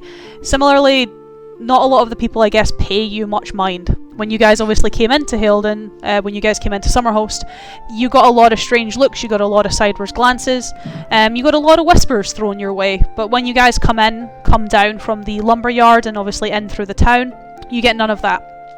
A few people obviously give you a nod, they give you a smile, they recognise you from various different jaunts around town that you have now done, but they don't really seem to pay you much heed, much mind. Where would you guys go? Summerhost is your oyster, so to speak. Well, I feel that we should head to the Lords first before probably resupplying and then heading on the road again. Yep. If that sounds On about the right. road again. Cool. Isn't that like the name of the next episode? Yeah, I think so. On the road. Hell yeah. Before we get ahead of ourselves with next week's episode, Craig. I just remember you saying something like that, so I wanted to check. They're also provisional titles. The titles will change if something better comes up. Like Markusar dying. I like the change of face. That was very. As you guys head up to the Lord's. to the Lord's house, to the Lord's longhouse, atop the hill, where I guess the gentleman who greets you at the door greets the three of you normally, though I guess exchanges a confused eyebrow. I'm sorry, sir, I don't think we've met, as he addresses himself to you, Markusar. I don't believe we have. We're here to see the Lord. A name usually suffices, sir. Just so I know how Father to introduce Markusar Wild. you. As he kind of looks even more confused. I have the biggest shit-eating grin on my face. I'm just like, you know who it is. Yes, quite. If you May we come in? follow me, gentlemen. As he still kind of gives you almost a suspicious look, as he's kind of like, I guess, leading you through the manor, through the longhouse, where he takes you into now quite a familiar room, the Lord's study, where Dovid seems to be, I guess, hard at work is one way to put it, though he seems more to be procrastinating in the background. God, A man that's after a student's heart. Just kind of, rather than answering letters or writing anything down, he just seems to be filing papers, but filing the same group of papers into various different orders until he's satisfied and then just doing it again. Almost seemingly just putting stuff off. As he kind of looks, sees the three of you enter, kind of stands up, gives you a smile, kind of dusts himself off, and then kind of his expression changes as he sees a randomer in the background. I'm sorry, I don't think we've met. As the servant kind of goes up to him, you see him kind of just be like, it's Wild, sir. As he kind of just furrows a brow. I believe there's a story for this, then. Not a terribly long story. I was killed and reincarnated. What's new with you? How's the wife? How's the wife? How's the kids? How's your legs? Before I break them. Your kneecaps are sure looking healthy. Yeah. It'd be a shame if that changed. He kind of dismisses his servant. Care for a seat, gentlemen? Aye. I'll stay standing. That's just because I don't take seats. Unless I'm writing. I won't sit. I won't meet his eye level. Or Just down at him at all times. Just before Markusar starts talking to Dovid, which I still don't fully trust, I'll give the Lord a nod and just say, the melody has been dealt with. We didn't hear it last night, so I at least assumed so to some degree. Thank You shouldn't be having any more problems with it, but that's not a promise per se. It might restart. And he kind of looks down at the ground. My people? They are safe. Though they should avoid forests south of the Standing Stones. The people who are gone, and it's likely that they won't be coming back, if that's what you meant. Those were who I were referring to, yes. I will begin sending my condolences to the families. There wasn't exactly much we could do. Even the creature we came in contact with had no answers. At least not for us. Well, what did happen? The creature? Was that not the thing? Was that not the thing that killed my people? I feel I can answer this. I would give a very hesitant, essentially brace of the eyes before taking a step back and letting Markusar talk. The creature we encountered meant no harm to your people. It was something else that was drawing people of Summerhost into the forest. It was only trying to protect itself. What was drawing my people into the forest then, Wild? I don't care about this creature. It's what was the one killing my people. 'Twas my sister. Correct, it was her. She started, she could see all the people were getting lured in, and then she, started using them. Yep. Okay, cool. It was my sister. You remember Alania? Yes, I do. She is dealt with. I'm sorry. No need. In my head, I'm thinking, you weren't sorry about my dad, though, were you? Well, it seems a simple request has perhaps become more complicated than I originally thought. I do thank you, though, gentlemen, though I don't have much to give you. We didn't really do this with the intent on getting much reward, simply that you upkeep your promise. Do you actually do that? No. Maybe I just like put a hand on his shoulder, like, and squeeze it just a little bit, but like, and like give him like some side eye. The three of us did not do this with any intention, but as I turn back to Markusar, Of course, I wish to help the people of Summerhost, but I do have some reservations about what you are doing in Haledon. But it has been brought to me that the needs of Summerhost do appear to be more important than some trees. So I ask that if you are to continue logging in Haledon, that you respect it fully and do not encroach any more than you need. You kind of watch as his brow almost furrows, kind of out of surprise but also just out of curiosity.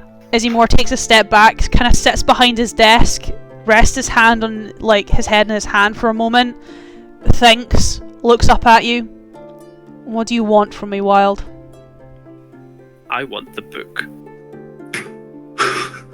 that's pretty big brain. You know the one I speak of. I do. If I may have the book, feel free to do what you feel is best for your people, and the Green Hand will cease to bother you. We will keep to ourselves in Haledon. And the people of your commune will agree to this? I've already discussed it with them. They'll do as I say. You roll me deception. Yep. What is my deception? +4. Oh god, I better do this. Come on, Paul. You've had shit rolls all night. Get a good one in. This is your chance to roll good. 16. He kind of raises an eyebrow. I will allow you to read the book. I will not allow you to leave with it. Can I take photos? Can I photocopy it or anything? You know, can I download the PDF?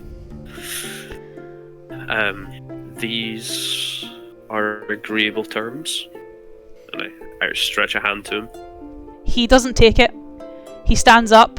He goes over to his own bookcase, I guess the far side of his wall.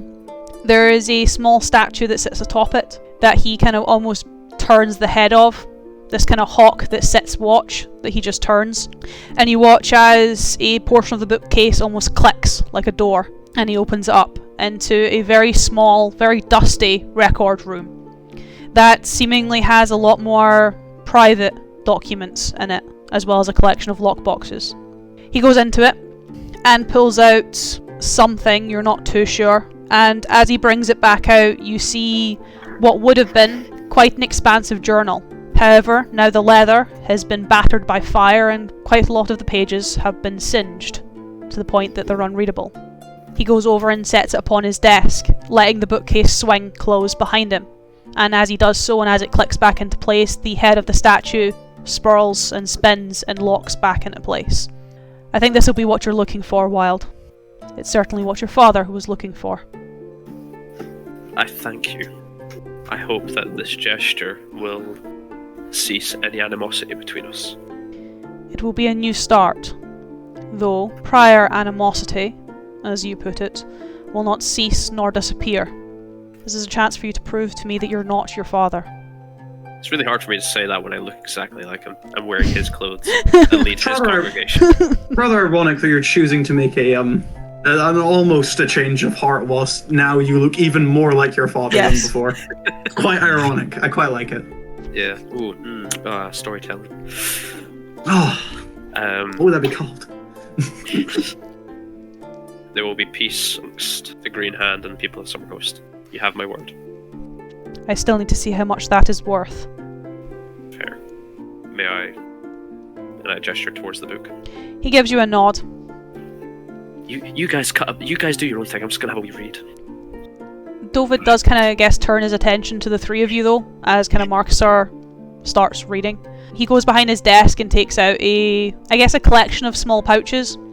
As I said, I don't have much, but I do want to give you something. At least. It is up to you whether you take it or not. And Wild already had his heart set on something, and the three of you have already made it clear that you don't particularly seek much of a reward, so this is what I can do. Is he kind of hands each of you one of these very small pouches, and if you are planning on staying in Summerhost, I can continue paying for your lodgings, though if you're leaving I can pay for any provisions you need for the road, though I could perhaps only give you enough from here to Westcross. You'd likely need to resupply there, but he kind of turns to Ranagash. The Lord, I can send a letter ahead, he'll see you. He can perhaps give you more on what we spoke of the other day. Yes, that's fine. As for Ranagash, Eidolon and Wolfric, should you open up the pouch, and should you even take the pouch, inside is a string, so like old-fashioned string with the coin, because the coins have the hole in the middle, of 5 platinum pieces. I would turn to the Lord and just say, usually this wouldn't be necessary, but after what we've just been through there, I'll happily take this. Thank you very much. 5 platinum. How much does that translate to? 50 gold. I'm just gonna write that in gold because you deal in gold more than you do platinum. I'm putting it in the platinum. So that's 50 gold. I've got 66 gold. Jesus Christ, that's a nice quantity of gold we got there. We can go to a different forge for that axe upgrade. Somewhere a little bit more high class. Also, putting a little bit of that money aside, for a future. You'll need it. You'll need it. Down payment on a house. Man's get a timeshare, buy a boat or something. I don't know. Man playing 3D chess, Wolfric is this absolutely hyper-focused warrior, and all of his enemies are this man is laser focused. He must be only thinking of battle. Wolfric said, "Oh boy, I sure can't wait to get back to my wife, who I love a lot." Are you married yet? Not yet. Oh, it's the episode. Yeah. But she said no. He's not married yet. He's got goals, and his goal is wife not to die. Love wife. Waifu. Love wife. Waifu. No waifu, no laifu. Don't compare her to two-dimensional anime women. If you take out the anime, I'm gonna stop there.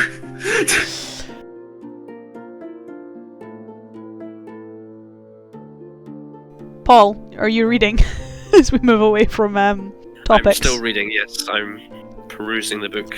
Cool. Specifically looking for mentions of the Dreams Door. Reading through a lot of the entries are, I guess, either bitsy, written in a different language, something you can't understand, or burned to a crisp, with lots of parts missing. What you are able to find, though, are a few entries, though only 4 of them, I guess, stand out as, I guess, being a little bit more important, as I actually have them written down for you this time. Okay. I might not be able to write that fast, so maybe after the fact, can you send me them my way? Yes, I can. I'm terrible at taking notes. In lecture halls, I can't write fast enough, so I'll just do the notes later. Partially why we record these sessions. As the first entry reads, "Casting me out was their first mistake. They know nothing of what they're destroying. I do. It is our last hope. They just do not see it." The second entry seems to be written a little bit later on, as it comes maybe a few 10 pages after the first. "I have found the place from my dreams, a warm field and towers of stone. It's nothing like I've ever seen before, but here I can continue my research in peace." The third entry is only a few pages after that. "I saw it once more. The Dreams Door. I saw those shadows standing before it, and I saw it open. They are always the ones to open it. Perhaps this is what I'm missing. Perhaps I need to find the one who can open the door. Maybe then I can go back and show them that they were wrong. Perhaps that boy is the answer." And then the final entry, though quite a lot of it is missing, at least a lot of the start of it is missing. You only really get the end. "I cannot bring myself to tell the boy. I can no longer indulge in his fantasies. My work is too important. And for the sake of it, he must leave. He has become obsessed with it, and with the power held within Haledon. And I cannot blame him. We both wish to see this world to be restored, but he cannot open it. He is not chosen. He is not worthy, and this he knows. But she will lead them. She has to lead them.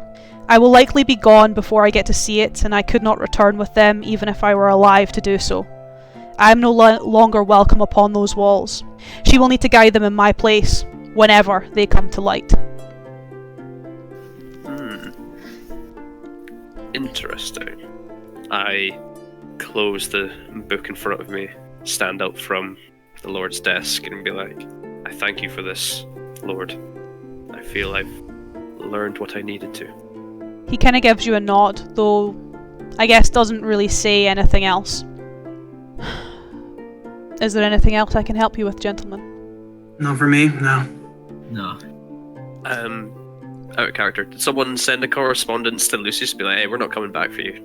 Or the Citadel? Yeah, I would have put that in my letter to the Dynast. Okay, cool. Because I He guess knows we're not on our way we back. can tell Lord Havenarrow that you can just send his men to help Lucius. Yeah, I mean, that's what he said to do. That's what he said he'd do, so hopefully he'll do it. But other than that, I don't think we have much else to discuss. Well, I certainly don't. I have nothing. I don't either. Nope. I don't think I was present for the Ranagash End of the World thing, so maybe. No, we just ran. Yeah. Ran and me. Ran and you.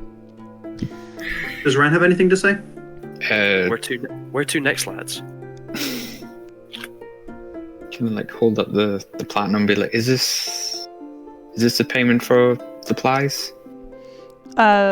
He kind of smirks. No, that's on top of the provisions. He kind of looks at the four of you. Do you have horses?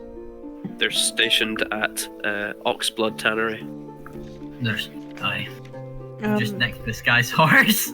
You guys have just got regular horses. I've nicked some like high worth horse. I mean, Sorrow gave you him. Like, My you were horse like, now. can I have this horse? And he was like, well, it's mine, but I guess so. You won me the tournament. My horse now. Wait, was it? That was Ewan's real reward. No, it wasn't the Tannery. It was Emblazoned Saddlery, right? Yes. Yeah. With Ren. My mistake. Yes. Yeah, we didn't leave them to the glue factory. I think leaving them to the glue factory would be dangerous. I don't think that would gel well with Markusar's philosophies. Then I will have provisions sent to Ren's. As I said, it'll be enough to get you to West Cross, so that you don't have to worry about. But no, the coin is for yourself, Ran. No, I don't need this. You can rebuild, use it. He kind of gives you a nod, if that is what you want. I am not forcing you to take it after all. Thank you very much. This will be useful for future planning. My timeshare in France. I love Jesus. my wife a lot. I love my wife. Well, if that's about everything there, when we leave the room, I have something to say to Markusar. Well, preferably when we actually leave the manor, unless anything happens on the way out. No. You guys obviously head back onto the road. Yeah, I would turn to Markusar when we leave and I'd just say, are you really intent on upholding what you said to the Lord? I am. You truly don't wish for the Green Hand to attack Summerhost anymore? No, why did you make an insight check and find out? I mean, that's what I'm going to do. I just That's like to argue. that's the D&D player equivalent of fuck around and find out. Yeah, fine, I'll make the insight check, Paul. No. Jeez. Jeez, okay, fine. You know, if you just want me to do that. Do the check, God. Alright, that's a 13. Deception, Paul. Oh shit. Can it be the same deception from Nope. earlier? No. You'll probably roll higher, because I rolled pretty low there. Fuck you. Yeah, with a nat 20. Yeah, he seems to be pretty truthful. He seems to be pretty honest in his responses. I mean what I say, Eidolon. What you said to me the other night, you called me out on my ideas, and I have reconsidered them. I realize for things to change, I need to change. Alright then. I'll meet you guys at the saddlery. I will be right back. And Wolfric will head off. Yeah, like Wolfric, I've got somewhere I want to go to. As do I'll be there when we I. need to be there. I do as well, but it's just down the road, so I can. See Cassandra again. Right, so Markusar's going to the barracks. Eidolon, where are you going? Where is a general store here? It's Neela's. I don't like her, but it's the only general store in town, so I'll head there. Oh, you're not gonna check up on your girl? You've still got. Where is Wolfric heading? I'm heading to the bakery. To Freddy's. Where's Ran going? He has options. I do have options. Does anybody request my presence? Bakery. Go with Wolfric. Bakery Go boys. bakery boys. Bakery bros. Bakery bros. There we go. Alright. I love. making- I just something. Stop making group names. Like, we don't. Turnover Something I Trio, will- the Bakery Bros, the Quiche Quartet, you know. Something I will always appreciate is just the aesthetic of bakeries. Bakeries are just nice. They are, yes. Ah, Bakeries and I sweet would- shops. I just love confectionery shops, like really old-fashioned ones that are all handmade and shit. It's just great. Like I the would wee shop from the original Willy Wonka. Mm. I would kill to just be, like, in, like, a coffee shop right now, or getting, like, afternoon tea, like, with little cakes and stuff right now. Oh, Yeah. That'd be good. yeah. God, I hate COVID. We will start with Markusar then, and we'll kind of, I guess, work our way down the street. So Markusar, then obviously Wolfric and Ran, and then Eidolon. I'm fine going last. As Markusar, you head towards the barracks. You head into the training yards. Cassandra is training. She's training with several of her men. You can also see that the previous captain is also there. Redfield is also with her. So yeah, a lot of people who don't like you, though they don't really seem to pay you any mind. They don't recognize me. This is a second chance. How often are people given a second chance at first impressions? Am I able to approach Cassandra? Or is she kind of like in the middle of the whole thing? You would be able to kind of, as she's taking a break in one of her bouts, more going over changing weapons or rehydrating. Cass? Yes. Can I help you? Don't recognize an old friend? No.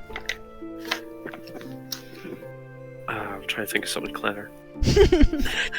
Be witty, Paul. Do you not remember when I first took you to see the Standing Stones? Not with you. Ah, but it was me though.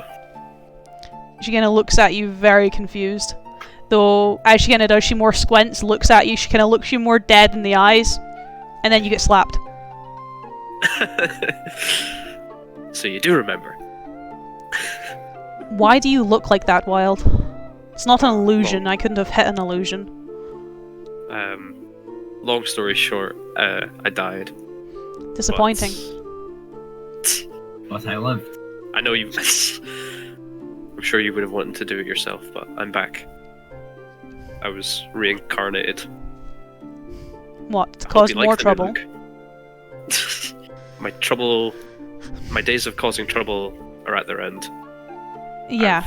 I don't believe that for a second. I've just spoken to the Lord. We've stopped whatever was in the woods. The people of Summerhost are safe. And the Green Hand, we won't be bothering people of Summerhost anymore. We're going to keep to ourselves. That I also don't believe. I've had a change of heart, Cass. And I know what I said earlier, but I feel I can tell you the full truth of it now. That wasn't me at Avon Ranch. I took the fall to protect my people. So who was it then? Alania. She's dead now. So that's why you can tell me then. She was the one who was leading people into the forest and taking them. But we've dealt with her. Your duties can resume to normal. Well, if you are true to your word, then my duties won't resume to normal because I wouldn't have to. Because I wouldn't have to deal with you or your people anymore.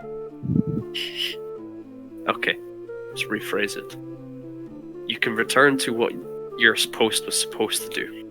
Protecting the people, protecting the town, and not having to deal with a bunch of activists like us. We will not bother Summerhost anymore. We'll keep to ourselves. If you need us, we'll be in Haledon. All of you. Not me. Not will all of you be in Haledon, Wild. Will all of you agree to these terms? They will follow me. I've told them all, and they will do as I say. I don't command as much respect as you do, but respect nonetheless.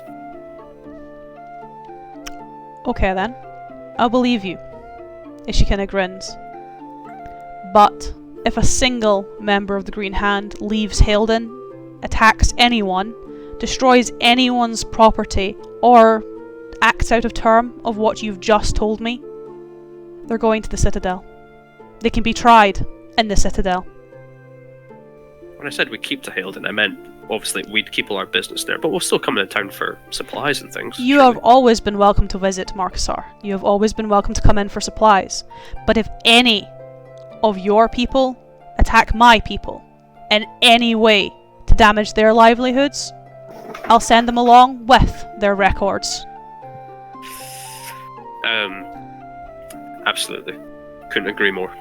I unfortunately I won't be around to see Summerhost flourish. Shame. Though I guess in some ways, if something does go wrong, you can't be held accountable, so... Always on the run. Just can't take the fall for anyone else anymore, can you?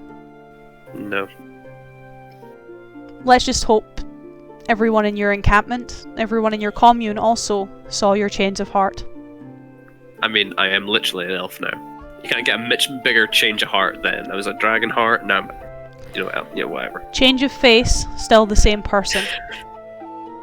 As I said, I'll believe it when I see it. Hopefully we can go back to the way we were. Perhaps. Though, there's still time for you to slip up. And you'll be there to catch me. At least I know what you look like now. Damn, I could have got away with so much. No, I would have just tried you as someone I'd never met before and... Well, we'll see how long second chances last.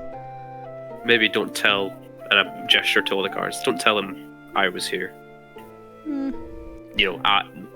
Old me was here. Redfield already knows. I meant, don't tell them that this is the old guy. No, he'll know. Okay, fair. Well, as I said, it's a new leaf. The Green Hand get tried as people of Summerhost, so my guards need to know what they're looking out for. They won't have to look out for anything. We are on our best behaviour. We'll see, Markusar.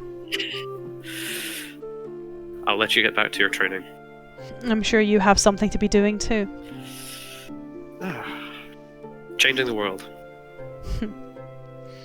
Ishimura kind of, I guess, gives you a smirk, picks up another one of the blades from the rack and heads back onto the sands. I make my way out of the barracks and head down the hill.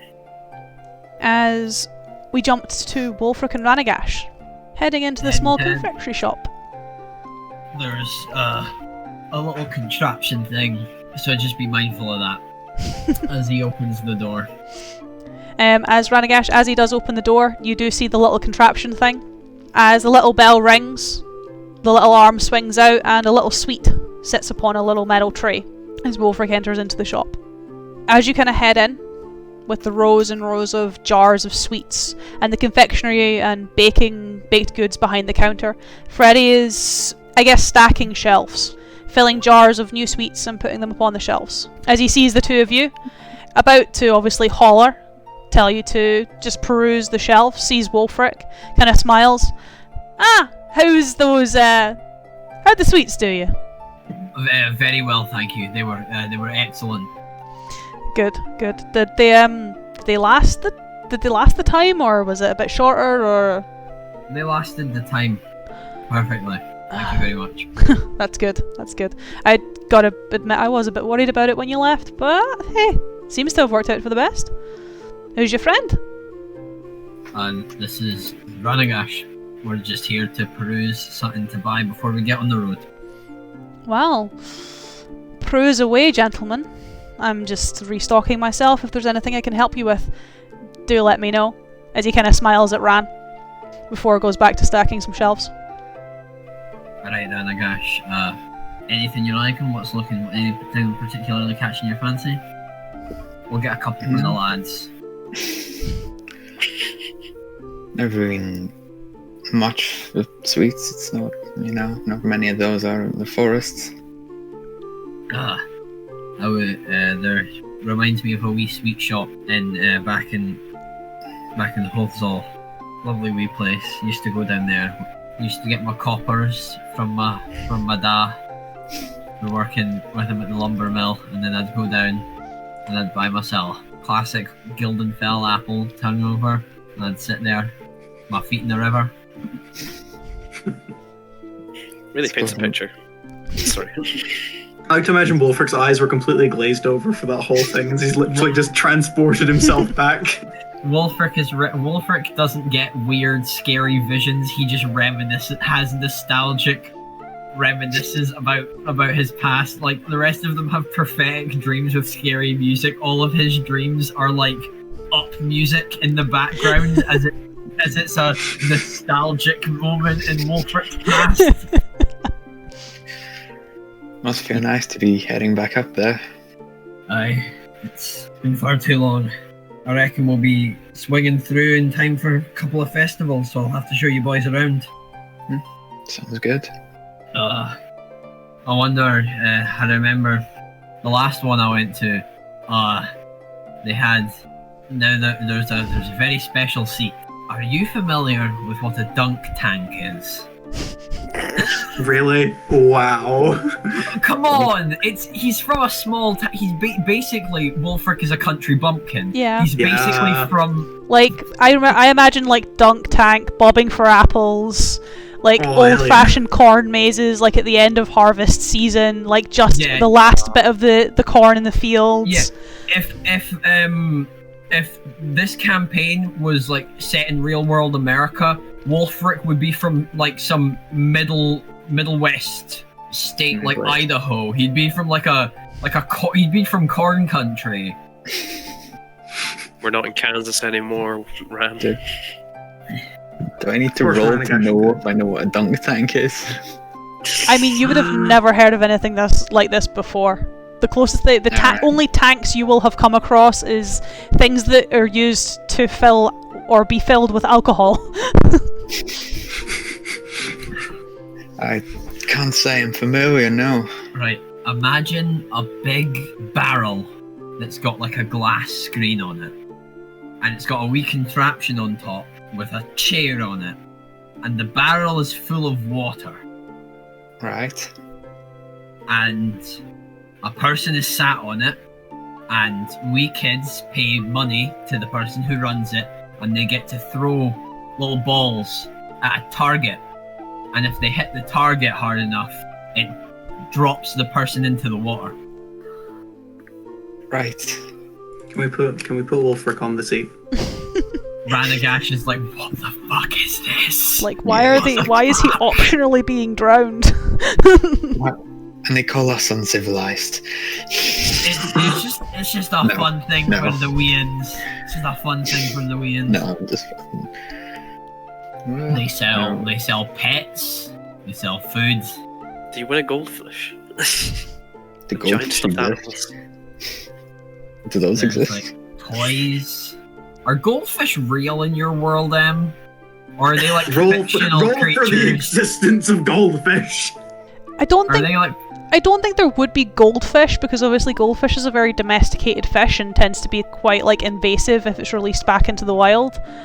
But I imagine that there would be like, I guess, smaller caught fish that obviously you couldn't really get much eating out of, that you could then you could then turn into pets.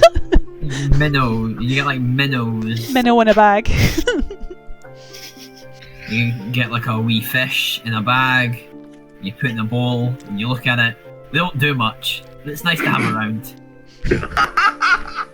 You gotta change their water every once in a while. You just put like crumbs in there. They don't eat much. They're not very big.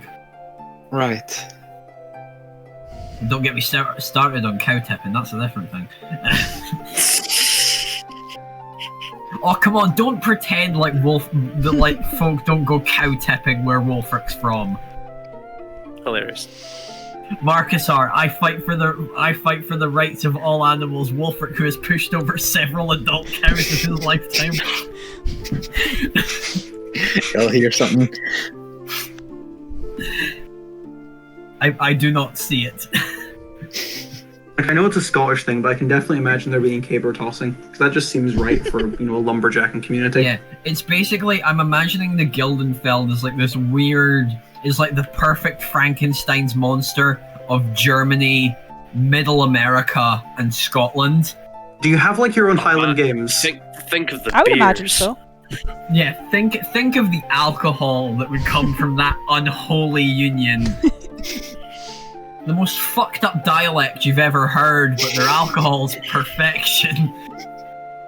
So we're just having we're just having a look around the shop. Anything in particular that's like shiny and stands out? Maybe like a pie that wasn't there last time.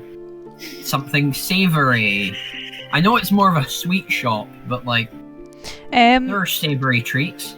Not so much. Fuck the key lime pie. I guess not so much savoury in the sense of like meats, but it seems to be that, I guess, a collection of sweets that weren't there before that have kind of caught your attention seem to be done in various different flavours of alcohol that look quite interesting. Similarly, on a very same vein, there is, I guess it catches your eye as you originally think it looks like carrot cake, just with the coloration and what's involved inside of it, but upon actually reading the relatively beautifully recursive sign that Freddy puts in front of his goods, it actually seems to be more of a rum cake. That shit keeps for years. Everyone in this campaign could have died of natural causes, and that rum cake will still be okay. I'm an elf. I'm eternal. That's You live for exactly 800 how years. Rum cakes work. rum cakes last a long time. This will outlast you, Paul. You only have 800 years left. Only 800 years. Rum cakes and cockroaches will be the things left over when humanity collapses. But yeah, other than that, everything seems to be, I guess, relatively similar to when you last visited the shop. What flavours do you think Markusar would like? Something. What did they grow anything in Haledon? Did I see them grow anything? No, everything seems to be foraged. Either, I guess, food-wise or otherwise. You do know that, obviously, from the last time you were here, Wolfert, that Freddy, the honey he gets for his honeyed sweets comes from Haledon. So obviously it's harvested from hives there. Alright, can I get like a hand pie?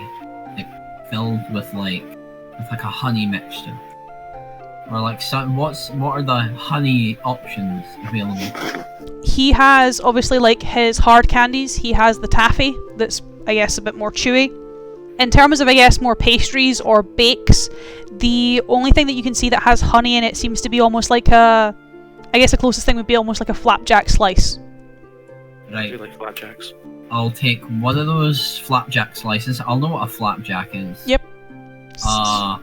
Ran, what are you wanting? I'm not picky. Do you like apple? I'll take apple. Do you like it? Would you prefer a different flavour? It's your mum when you really don't mind what you're getting for food, but she's like, no, Yeah. what do you like? Yeah. No, this is a where do you want to eat? I don't mind. Where Chinese? I'm not really in the mood for Chinese. Where do you want to eat It's then? like, I'll eat wherever, I'll eat wherever except everywhere you suggest. What other fruit pastries have you got? Freddy kind of hops over the counter, obviously parcels up the flapjack in a little brown bag, kind of runs you through some of his, I guess, more fresh options. Well, I have some of those turnovers that you asked for the other day. I also was able to get some of the berries you asked for as well. I'll get that from the back from you. I was able to make the rest of them that I got though into, and he kind of pulls out a little tray. These tarts, they're actually pretty good. So I have those. I have my rum cake. I also have my fruit cake. I can't actually remember what that one is, as he kind of points to what looks like a Danish pastry with perhaps raisins or chocolate in it. You're not too sure. Has it got the icing on the top? Yeah, just like the little drizzle on top. Fuck yeah. Um, I am a man who is nothing but defined by I love pastries. It's just there are no good places in Stirling for pastries that I've found. That's true, actually. There isn't really a great place. Besides, like, coffee shops. But yeah, he kind of has a little varied selection. Kind of more pulls out like the lemon tarts, the strawberry tarts that you saw the other day as well. I'll take one of the tarts that I requested. I'll take 3 of those, and then the flapjack bite. He kind of gives you a nod. He kind of wraps them up for you, sits them on the counter. I'll be back in a minute for you, gents. As he kind of ducks into the back, and he brings out. It's quite a cute little box. Kind of sets 2 jars. You can see the metal wiring wrapped around the side of it to keep the jars in place. I was able to make 2 pots for you, actually. I made one a little bit sweeter than the other, so you can tell me which one you prefer. One's just using the berries, no additives. There's obviously a little bit in there just so that it keeps, but I made one that little bit sweeter. But it's up to you which one you prefer, of course, so you can let me know for later. As he kind of smiles. I will definitely have to send correspondence back once the jam has been tested to ensure that it is perfection. Blackberry, isn't it? It's blackberry jam. Just for I have 2 jars of blackberry jam. How much are the tarts and the flapjack slice? Send me back. Copper, and then the tarts are 3. Only 4 copper. I can't get half a copper, so rounding up. slide him 4 copper. As he kind of sits himself on the counter. And what about yourself, handsome? What can I get for you? Oh. We all get a romance option this campaign. Let's go. Oh no, for Let's it. go. For it fell. Any recommendations for someone from out of town, I suppose? It depends on how far out of town you are. Maya ring any bells? He kind of hops down. It's you, I'm from Kinreen. Small world. Very. Very indeed. A lot of the stuff here my gran made. I think I should still have some stuff left. As he goes and pulls some of the more, I guess, hard candies down from the shelves. These are still made with some of the fruits I actually get transported from Maya. I have a friend in Kinreen who still gets me some of the old ingredients I used. If you'd like some of those. I'll take some, yeah. As he kind of heads down, pulls maybe 2 or 3 jars down off the shelf, takes out one of the brown paper bags and fills them up with a collection of different wild berries, as well as the more, I guess, aromatic herbs that are a bit more common in Kinreen for making teas more than anything else. As he's more hard-boiled them into some sweets.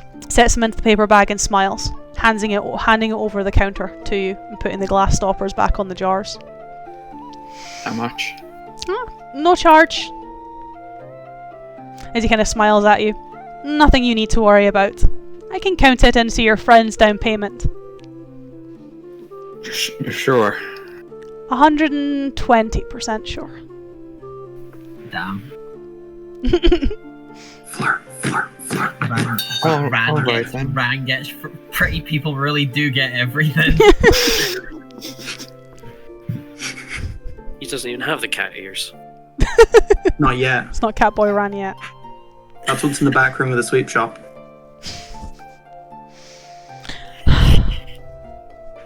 Right. Shall we get going? Yes.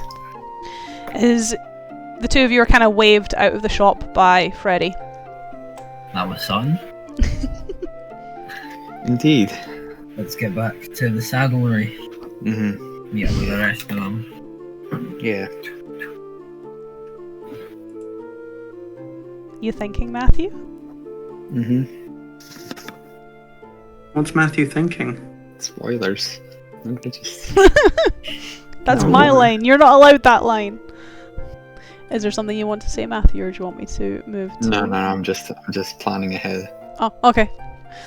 It's more because you had that look of contemplation. I was like, I don't want to like move ahead if you're going to say something. So... No, you're fine. He's 4 dimensions ahead of you.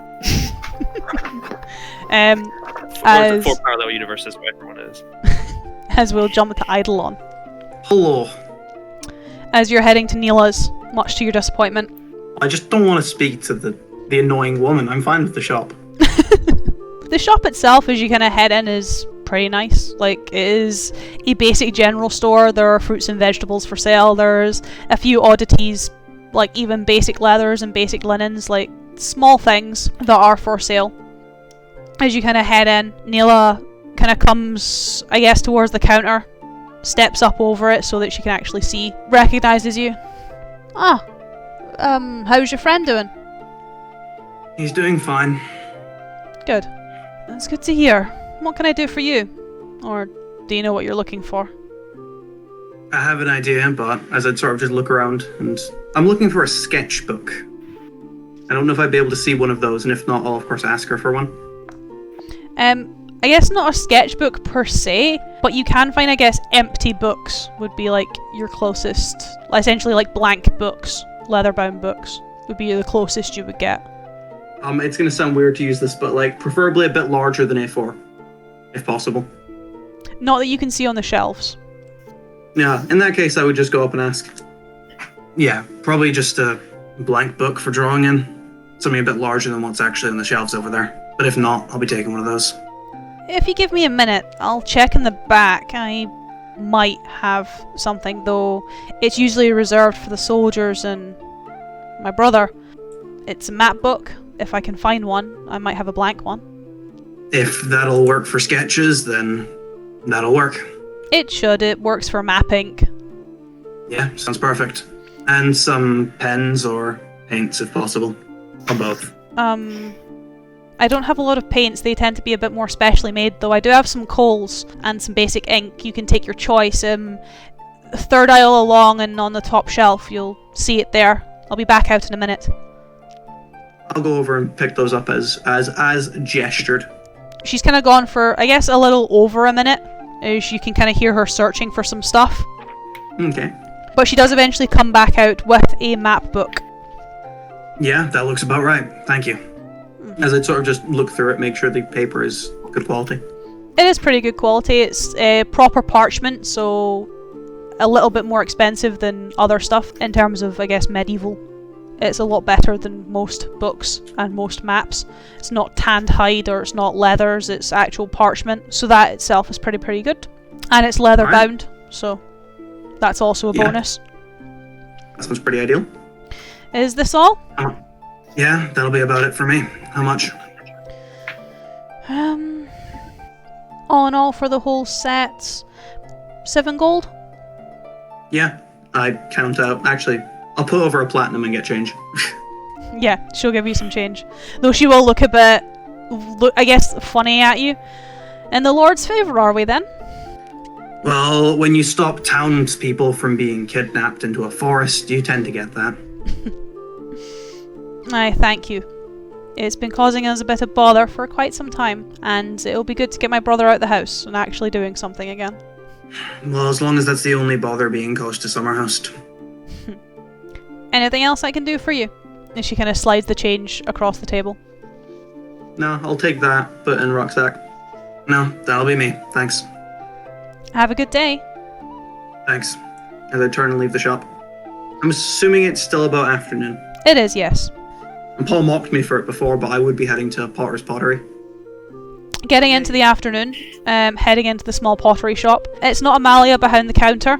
It is a much older lady, kind of dirty blonde hair that's been pulled into quite a high bun. I guess quite aged face, though still quite full in terms of just her facial structure and even just her body in general. She's quite a chonky lady. And she kind of smiles at you. What can I do for you today? Hi. Not exactly looking for pottery today. Is Amalia working today? She should have been, but, well, she asked for, well, the next month off. Strange. Any idea where she might be? Likely at home. From what I got, she was packing. Interesting. Well, that's all, thanks. You're a friend of hers? She kind of calls after you. Don't know if that's the term for it. Just want to deliver thanks. That's all. As you kind of almost, like, I guess in her curious noises. You can almost hear the smile, like that almost like gossiping neighbor smile. I don't need a Paul, but in game. Yeah. She took me to her house before, so I'll make my way up there. Luckily, I don't need to worry about being off pace in terms of speed because my movement speed is now 45, so I can keep up a good pace through towns. You're a monk, so you're fast. I gotta go fast! It is both an advantage and a disadvantage for being fast. The problem with going the speed of light is that everything you see is darkness. As heading into, or I guess their lands, getting into their steading and getting close to their house, you can see a quite broad-shouldered gentleman, shall we say, tending to a carriage and some horses outside. Very stocky horses. These are like proper draft Clydesdales. And the carriage itself also looks pretty hefty. The gentleman himself, however, has not noticed you. The temptation just to try sneak past him and get into his house is just a little bit too much. What actual side was her window on? Was it on the back of the house or the front of the house? So she has two. You can choose which side you want. As it's like both of them are on the sides of the houses, and then it's one on the far side, and then there's one on the, I guess, closer to you would be the way to describe it. Alright, well, she told me to avoid her father as much as possible the first time I was there, so I'm going to try keep to that. So I'll cycle around to the back. I'm assuming it's just a bit too high to climb. First give me a stealth. Okay. Because yes, you're fast, but you need to be stealthy. But I'm fast. Fast does not equal stealth. That's an 11. That's stealthy enough. Yes, it is. He rolled a 4. Eat shit, farmer. Yeah, I'll make my way around the back, and... Is it too high to climb? It's 3 floors up, so if you are wanting to climb it, I would need either athletics or acrobatics, depending on what you're better at. Question. Can I expend a key point for Step of the Wind to triple my jumping distance? And instead just... jump? Give me a dex save then. Or would that give me advantage on that instead? No, if you're doing it that way, I want a dex save to see if you can grab on and hold on. So it's either you can climb up, or you can jump up. If you said it was athletics, right? If I want to climb. Athletics or acrobatics. It's a +6 either way, so I'm just gonna take the jump because I find that funner. The same roll. That's a 19. Cool. You jump up. You do have to climb and scramble a little bit, at least when you get to the, I guess, lip of the 3rd floor. However, you are able to jump up and hold on. However, her window's closed. Well, I don't just want to look in because that's rude. So kind of just like hanging off the ledge, I'm gonna reach up with one arm and just kind of knock on the window. No one comes. Do you knock again? I'll knock one more time. Yo, you're getting ghosted. The second time you knock, she kind of comes over. You can see the shadow in the window as you're looking up. The window opens. It opens out the way and almost knocks you off. However, it doesn't. As she kind of almost leans out, tries to almost find something. She obviously thinks it's a bird as she's very much looking up in the sky, trying to locate whatever's tapping on her window. Hey, down here. As she kind of looks down. Eidolon? Afternoon. Mind, letting me up? Do you need a hand, or are you... No, I'll be good. I just kind of need the space. Don't want to push you out of the way. As she kind of... You can hear her more take the step back, and she even, like, pulls the window down a little bit just so it's open a bit more. Yeah, I'll just hoist myself up. Give me an athletics. I might actually need a hand. It's +4. 13. Not too bad. It's not the most graceful entry in the world. You've done better breaking and enterings. I've broken and entered somewhere before. As he'd more just hoist himself up, shake himself down just a little bit. I wanted to come by and deliver something, but you told me to avoid your father, so I didn't exactly have many other options. That was more of a jest. You don't have to climb the window. Well, I'm here now. I can't exactly take jumping up a window back. Yeah, well, you're gonna have to jump back down it. That will be easier. Alright. As Eidolon would more just stop for a second, reach into his pack and pull out the book and essentially the other implements that he bought. I wanted to swing by and give a more proper thank you for hearing me out the other day. It was a small thing, but it's helped me with a lot recently. so I wanted to get you something. As he'd pass over the sketchbook.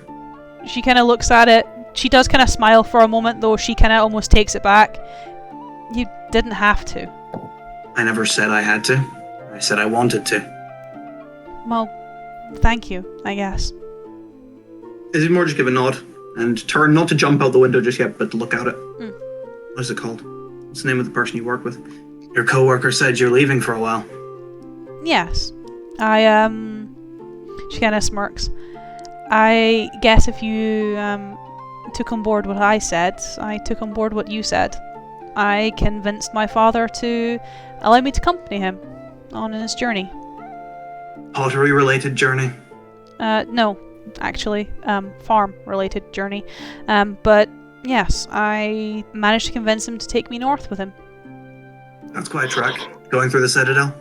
No, up through Westcross and possibly further if the weather allows it.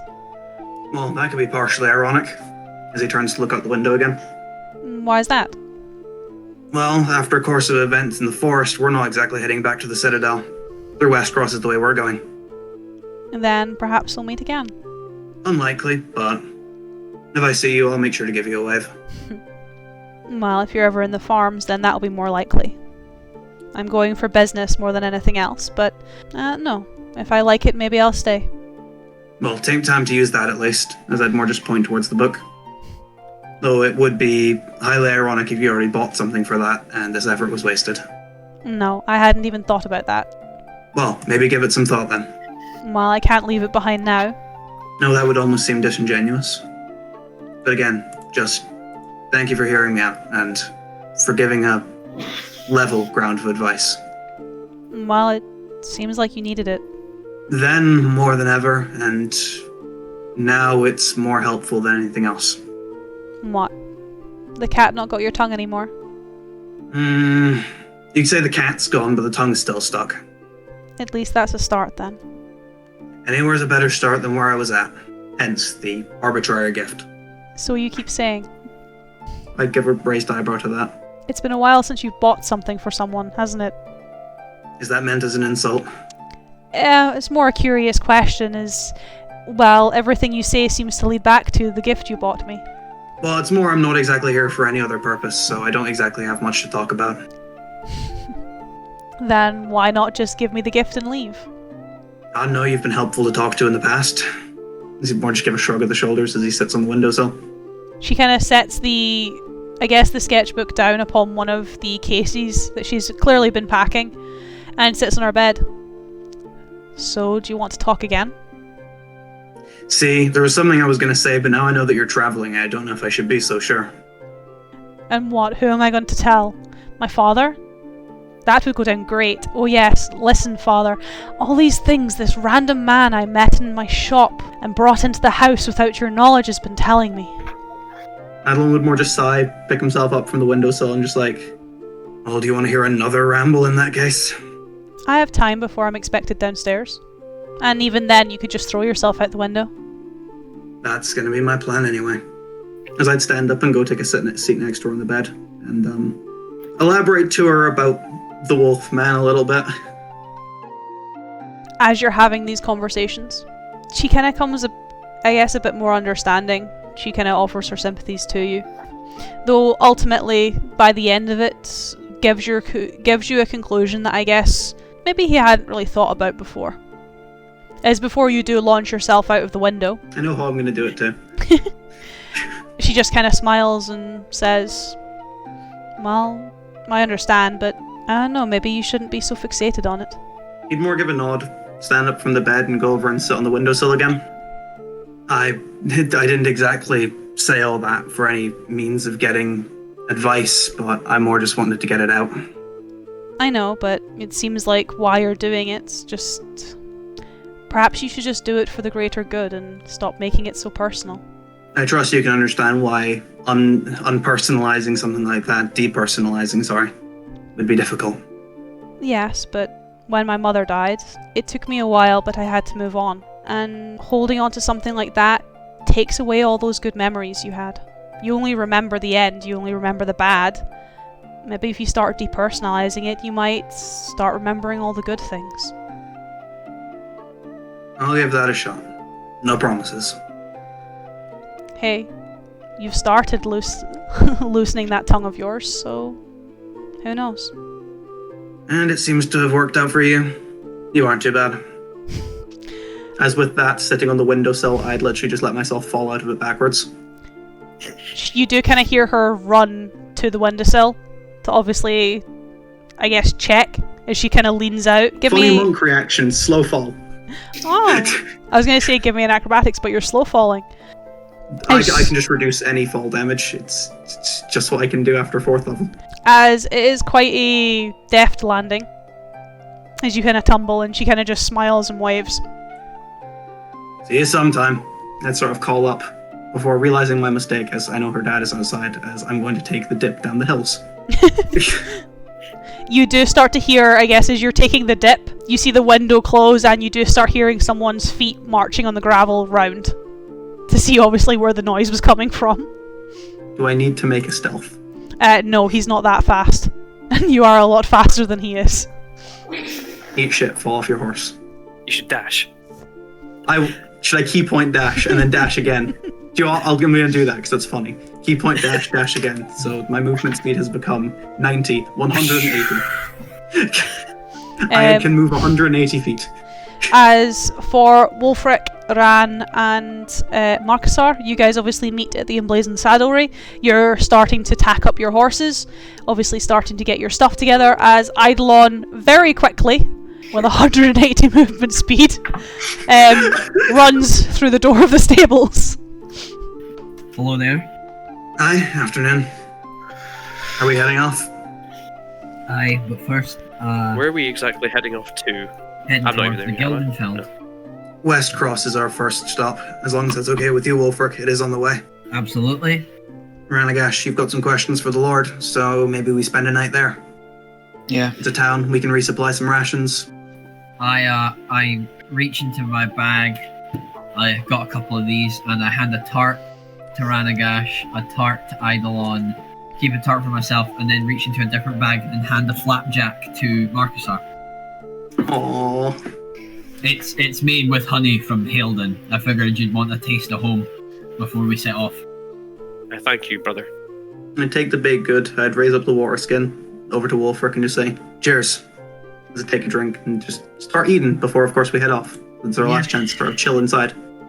While we're in the saddlery, can I go up to Ren at whatever desk, worktop, work table she's working at? Yeah, she will kind of like turn around, almost get a small fright. The horse she's currently shoeing also gets a small fright. I'm never going to get used to that. Preferred you as a dragonborn. I think no one shares that sentiment with you. Do you have a piece of parchment, something I can write with? Just give me a minute to finish this horse.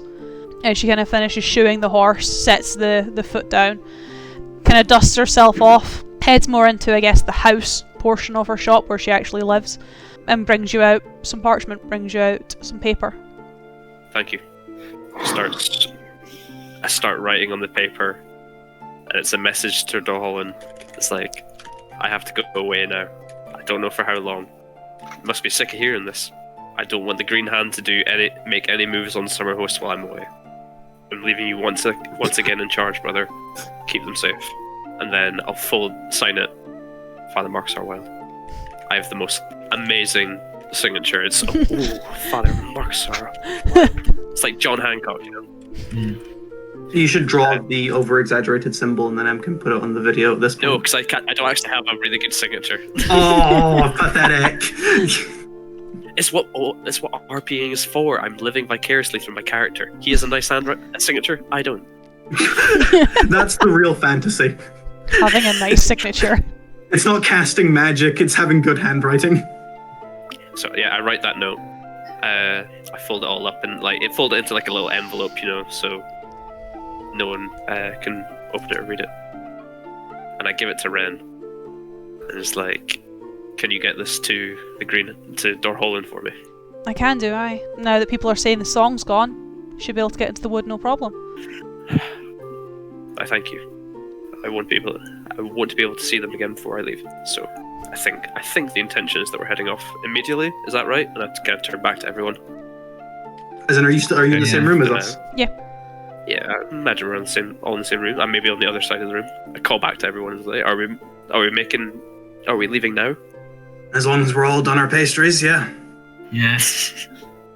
I hand the note to Ren. Good luck then, Markusar. Thank you. Thank you for tending to the horses. It's my job. At least it's not your getaway horse this time. Shh. They don't need to hear that. It's like Ren's my wheelman, you know? Well then, the road it is. Alright, On the road again. let's get going. Just during that time whilst Markusar was away, I would have asked Wolfric if he's ever had to run away from a woman's father. Once, and it was absolutely nothing to do with dating her. We went to the same school. Her brother Did you perv on some girl? Her brother was a wee bastard, right? So I kicked the shit out of him, right?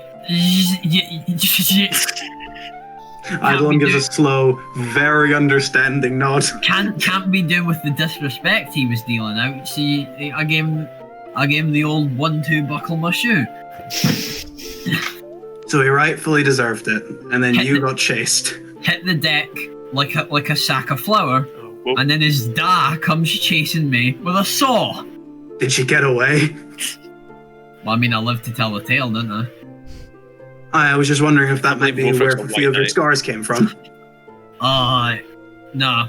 I did get like a fall on a stick once. That's why I got a big scar on my hip. That's not from battle. I fell on a sharp rod when I was on a hike once. That's absolutely nothing to do with the numerous battles I've been in. Not every scar comes from battle. Sometimes it just comes from stupidity, and those tend to be the best. Or poorly placed hike markers. Wolfric's real Or charmed BBEG. Wolfric's real BBEG, Bankable. the Gildenfeld Agricultural Administration. The real, That's the gap. the real It's just the villain gap. bureaucracy. Oh, damn it, not again. I slap Wolfric on the back as I rejoined the group. I was like, some scars are made by good friends. That's very true. And it certainly makes for quite the story. Yes, So if he's not many allowed to people make- have a I came back from the death story. If he is allowed to make those types of jokes, are we now? He's the one who died. There are so many I things get I want to say. Wolfric killed me pass. Everyone else gets to make that joke. We've everyone in this group has an exclusive joke. Excuse me? Everyone in this group has an exclusive joke that we can make. Alright, what is Wait, it? this is how I died. This is how he died. We've yet to find Rands. Eidolons. It's the weird vision, surely. It's the weird vision. Maybe the weird visions. Eidolons is the weird smoky creature that lives inside of him. The second he starts saying that, I'm just gonna start stepping forward and just pointing towards the woman who works here. This is a metaphor. This is a metaphor for his alcoholism. Not looking at her, just like sort of turning around, so I'm just looking at you with just the deadpan stare.